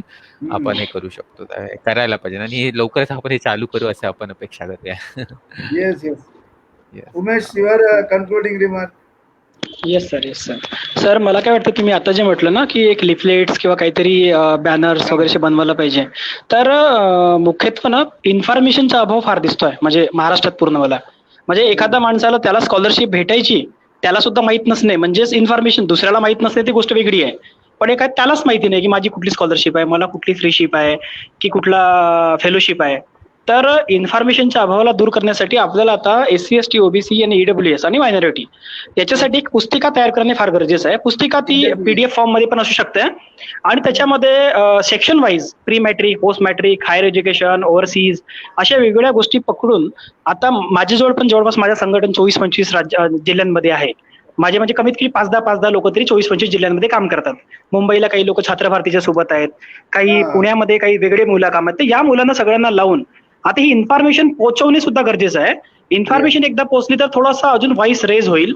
इन्फॉर्मेशनचा अभाव आहे. आणि माझी OBC बांधवांना, सगळे जे VJNTचे बांधव आहेत, यांना विनंती आहे की यांनी आता सोमवारपासून ज्यांना ज्यांना जेव्हा जेव्हा जमेल यांनी प्रत्येक आपापल्या जिल्ह्याच्या समाज कल्याण अधिकाऱ्यांना जाऊन भेटावा आणि प्री मॅट्रिक स्कॉलरशिप बद्दल विचारणा करावी. काय स्टेटस आहे, जो काही स्टेटस असेल कमीत कमी तिथून तरी सुरुवात होईल.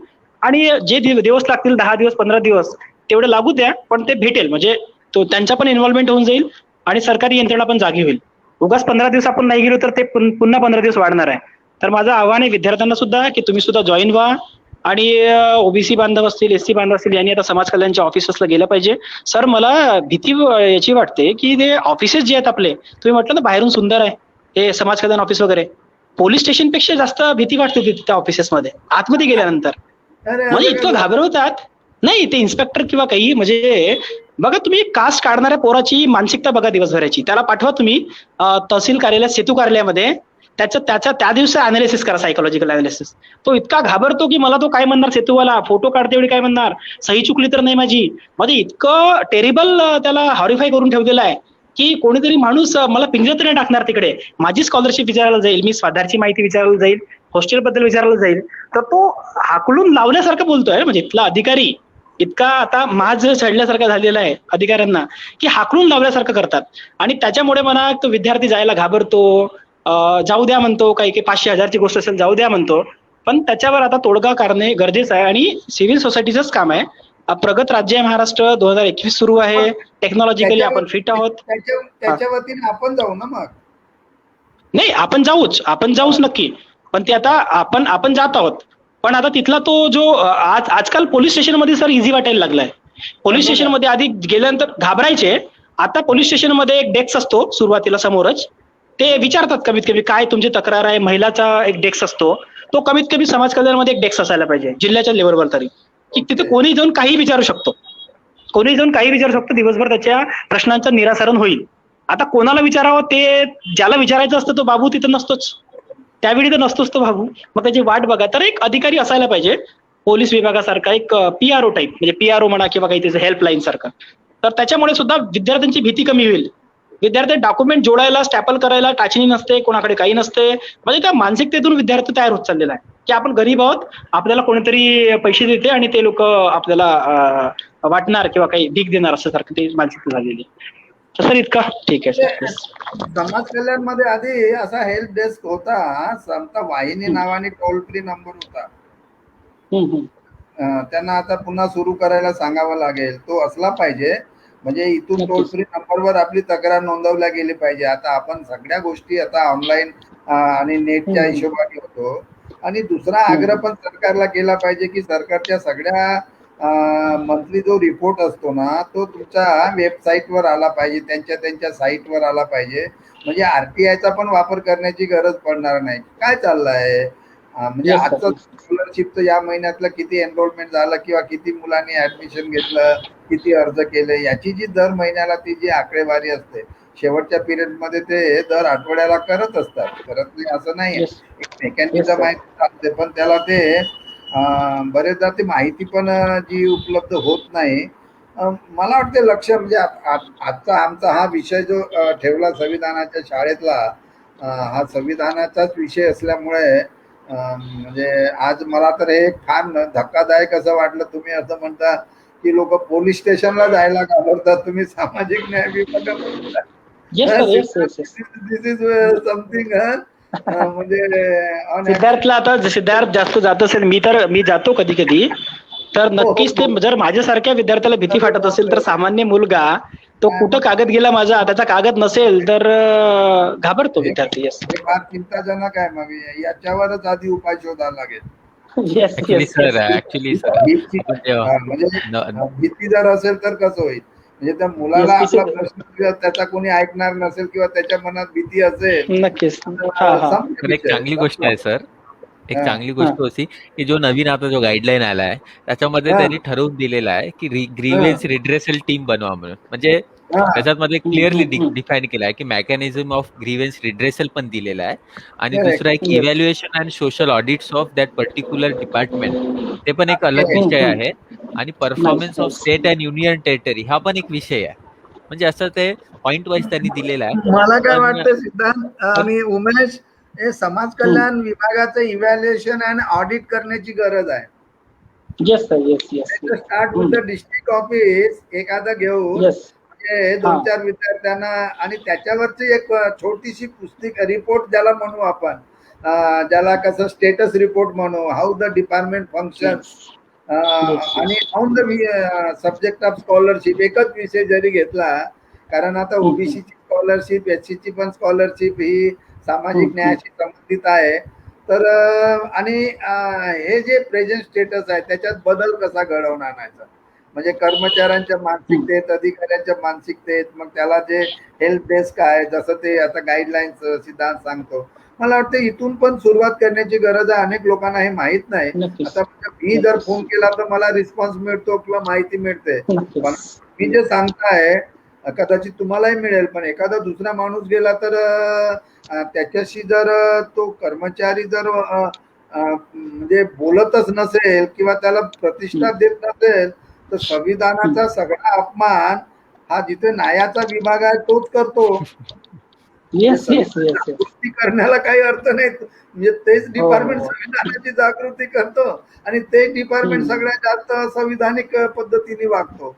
तर याच्यावर मला नक्कीच असं वाटतं की नक्कीच. 5-10 पानाचा एखादा रिपोर्ट केला पाहिजे आणि ते गव्हर्नमेंटला आपल्याला सांगता येईल. तुम्ही जर सबमिट करतो. त्याच्या माध्यमातून तयार केला, विद्यार्थी वगैरे जे आहेत थोडेसे बोल्ड की किंवा मग त्याचा शिक्षणाशी संबंध नाही पण जागरूक आहे, तर we have to present this before the government. Let government accept or not accept, परंतु काहीतरी वास्तव मांडावं लागेल. म्हणजे आम्ही जे मागे 1 वर्षापूर्वी मांडलं शरद पवार साहेबांकडे आणि मुख्यमंत्री महोदयांकडे, तर ते आमच्या प्रेझेंटेशन मध्ये आम्ही याच क्लिअर पद्धतीने विषय मांडले आणि सारखं मग आम्ही त्याच्यावर पाठपुरावा करतो. काही प्रोसेस मध्ये आहेत, होत आहेत काही काही, पण एकूणच जी जी उदासीनता आहे सगळीकडे आणि कोविडच्या नावाने त्यामध्ये त्यांनी त्याचा दुर्लक्ष, कोविड सांगायचं आणि दुर्लक्ष करायचं असं एकूणच. पण हे कोविड कुठपर्यंत, शिक्षणासाठी कुठं कोविड आहे? ऑनलाईन ऍडमिशन आहेत, ज्याचे ऍडमिशन झालं त्याला शिष्यवृत्ती द्या. ऑनलाईन स्वाधार योजना आहे, त्याला पैसे मिळाले पाहिजे. ह्या सगळ्या योजना आहेत, त्याच्यात तर काम केलंच पाहिजे.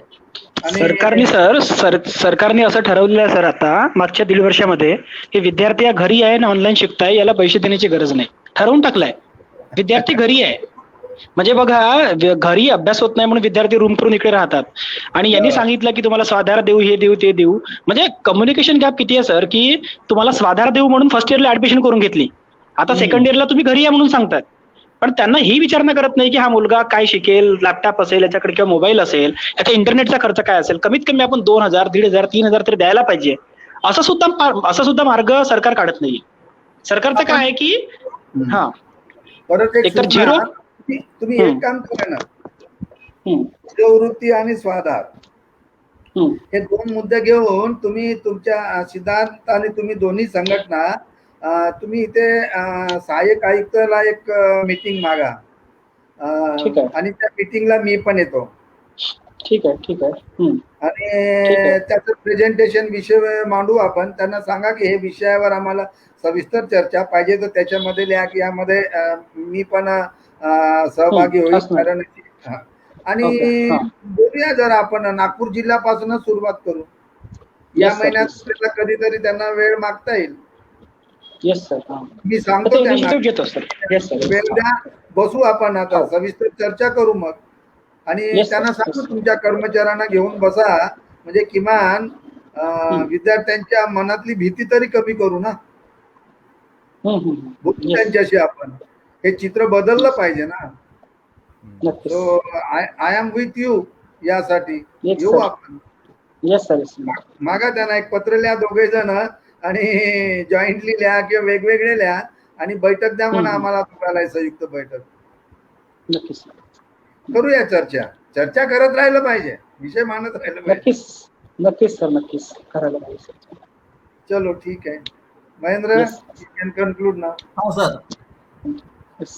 उमेश आणि डॉक्टर सिद्धांत आपण दोघेही आजच्या या संविधान शाळेच्या 11व्या संवादामध्ये उपस्थित झालात आणि शिष्यवृत्तीचे जे वास्तव आहेत त्याला भयावह वास्तव म्हणता येईल आपल्याला, ते आपण या ठिकाणी मांडलं. प्रत्यक्ष अनुभव सांगितले विद्यार्थ्याची प्रतिनिधी म्हणून.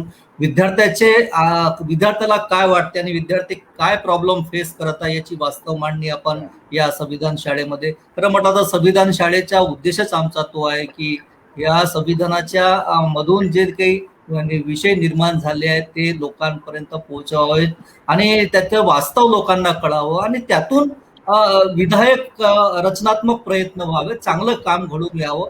ही संविधानाची शाळा खरं म्हटलं तर देश घडवण्याचा हा कार्यक्रम आहे, राष्ट्र निर्मितीचा हा उपक्रम म्हणून आम्ही त्या दृष्टीनं या कार्यक्रमाचं आयोजन करत असतो. आणि जसं आज शिष्यवृत्तीचा विषय आहे, सामाजिक न्यायाचे अनेक विषय आहेत, आम्ही सातत्यानं त्या विषयावर बोलत असतो, लिहित असतो, अवेकनिंग करत असतो, अवेअरनेस करत असतो, ऍडव्होकेसी करत असतो, शासनाला सातत्यानं पत्रव्यवहार करत असतो, पाठपुरावा करत असतो. तर हा आमच्या परीनं प्रयत्न संविधान फाउंडेशनचा आहेच. मात्र इतरही सामाजिक संघटना, विद्यार्थी संघटना यांनी पुढाकार घ्यावं आणि हे प्रश्नाचे वास्तव मांडावे आणि प्रश्न सोडवण्याच्या दृष्टिकोनातून व्यापक प्रमाणात प्रभावी प्रयत्न करावे. हा सुद्धा आमचा यामागील हेतू आहे. आपण दोघेही या ठिकाणी उपस्थित झालात आणि आपले म्हणणं, आपले विचार, आपलं वास्तव या ठिकाणी मांडलं. मी संविधान फाउंडेशनच्या वतीने आपला दोघांचाही मनपूर्वक आभार मानतो. आदरणीय इजेड सर सुद्धा या ठिकाणी उपस्थित झाले. त्यांना प्रत्यक्ष प्रशासकीय सेवेचा 29 वर्षाचा त्यांचा अनुभव आणि समाज कल्याणचा, सामाजिक न्यायाचा अनुभव असल्यामुळे या विषयाला एक वेगळं त्याला म्हणतो आपण की पॉझिटिव्हिटीनं आपण ह्या विषयाला घेऊन जाता येईल. आपण हा विषय सामाजिक न्यायाच्या दृष्टिकोनातून, म्हणजे आताचं जे चित्र आहे ते काही सामाजिक न्यायाचं जरी चित्र नसलं तरी हे चित्र बदलवता येईल आपल्याला आणि संविधानाला अभिप्रेत सामाजिक न्याय कसं निर्माण करता येईल या दृष्टिकोनातून आपण आपलं पावलं टाकू. आपला हा उद्देश काही कोणावर टीका करणे, टिप्पणी करणे, आरोप करणे याच्यासाठी अजिबात नाही आहे. आपला प्रयत्न आहे काही चांगलं घडावं, न्याय मिळावा, सामाजिक न्याय मिळावा, विद्यार्थ्यांचे प्रश्न सुटावेत आणि संविधानाला जे अभिप्रेत आहे ते घडावं. या सदहेतून आपण हा सगळा विषय मांडतो आहोत आणि पुढेही याच हेतूने हा विषय आपण पुढे रेटून धरूया. आपण सर्वांचे मी संविधान फाउंडेशनच्या वतीने मनपूर्वक आभार मानतो आणि संविधान शाळेचा 11वा संवाद आदरणीय इजेड खोब्रागडे सरांच्या परवानगीने येथेच संपला असं घोषित करतो. धन्यवाद. धन्यवाद. धन्यवाद सर. धन्यवाद.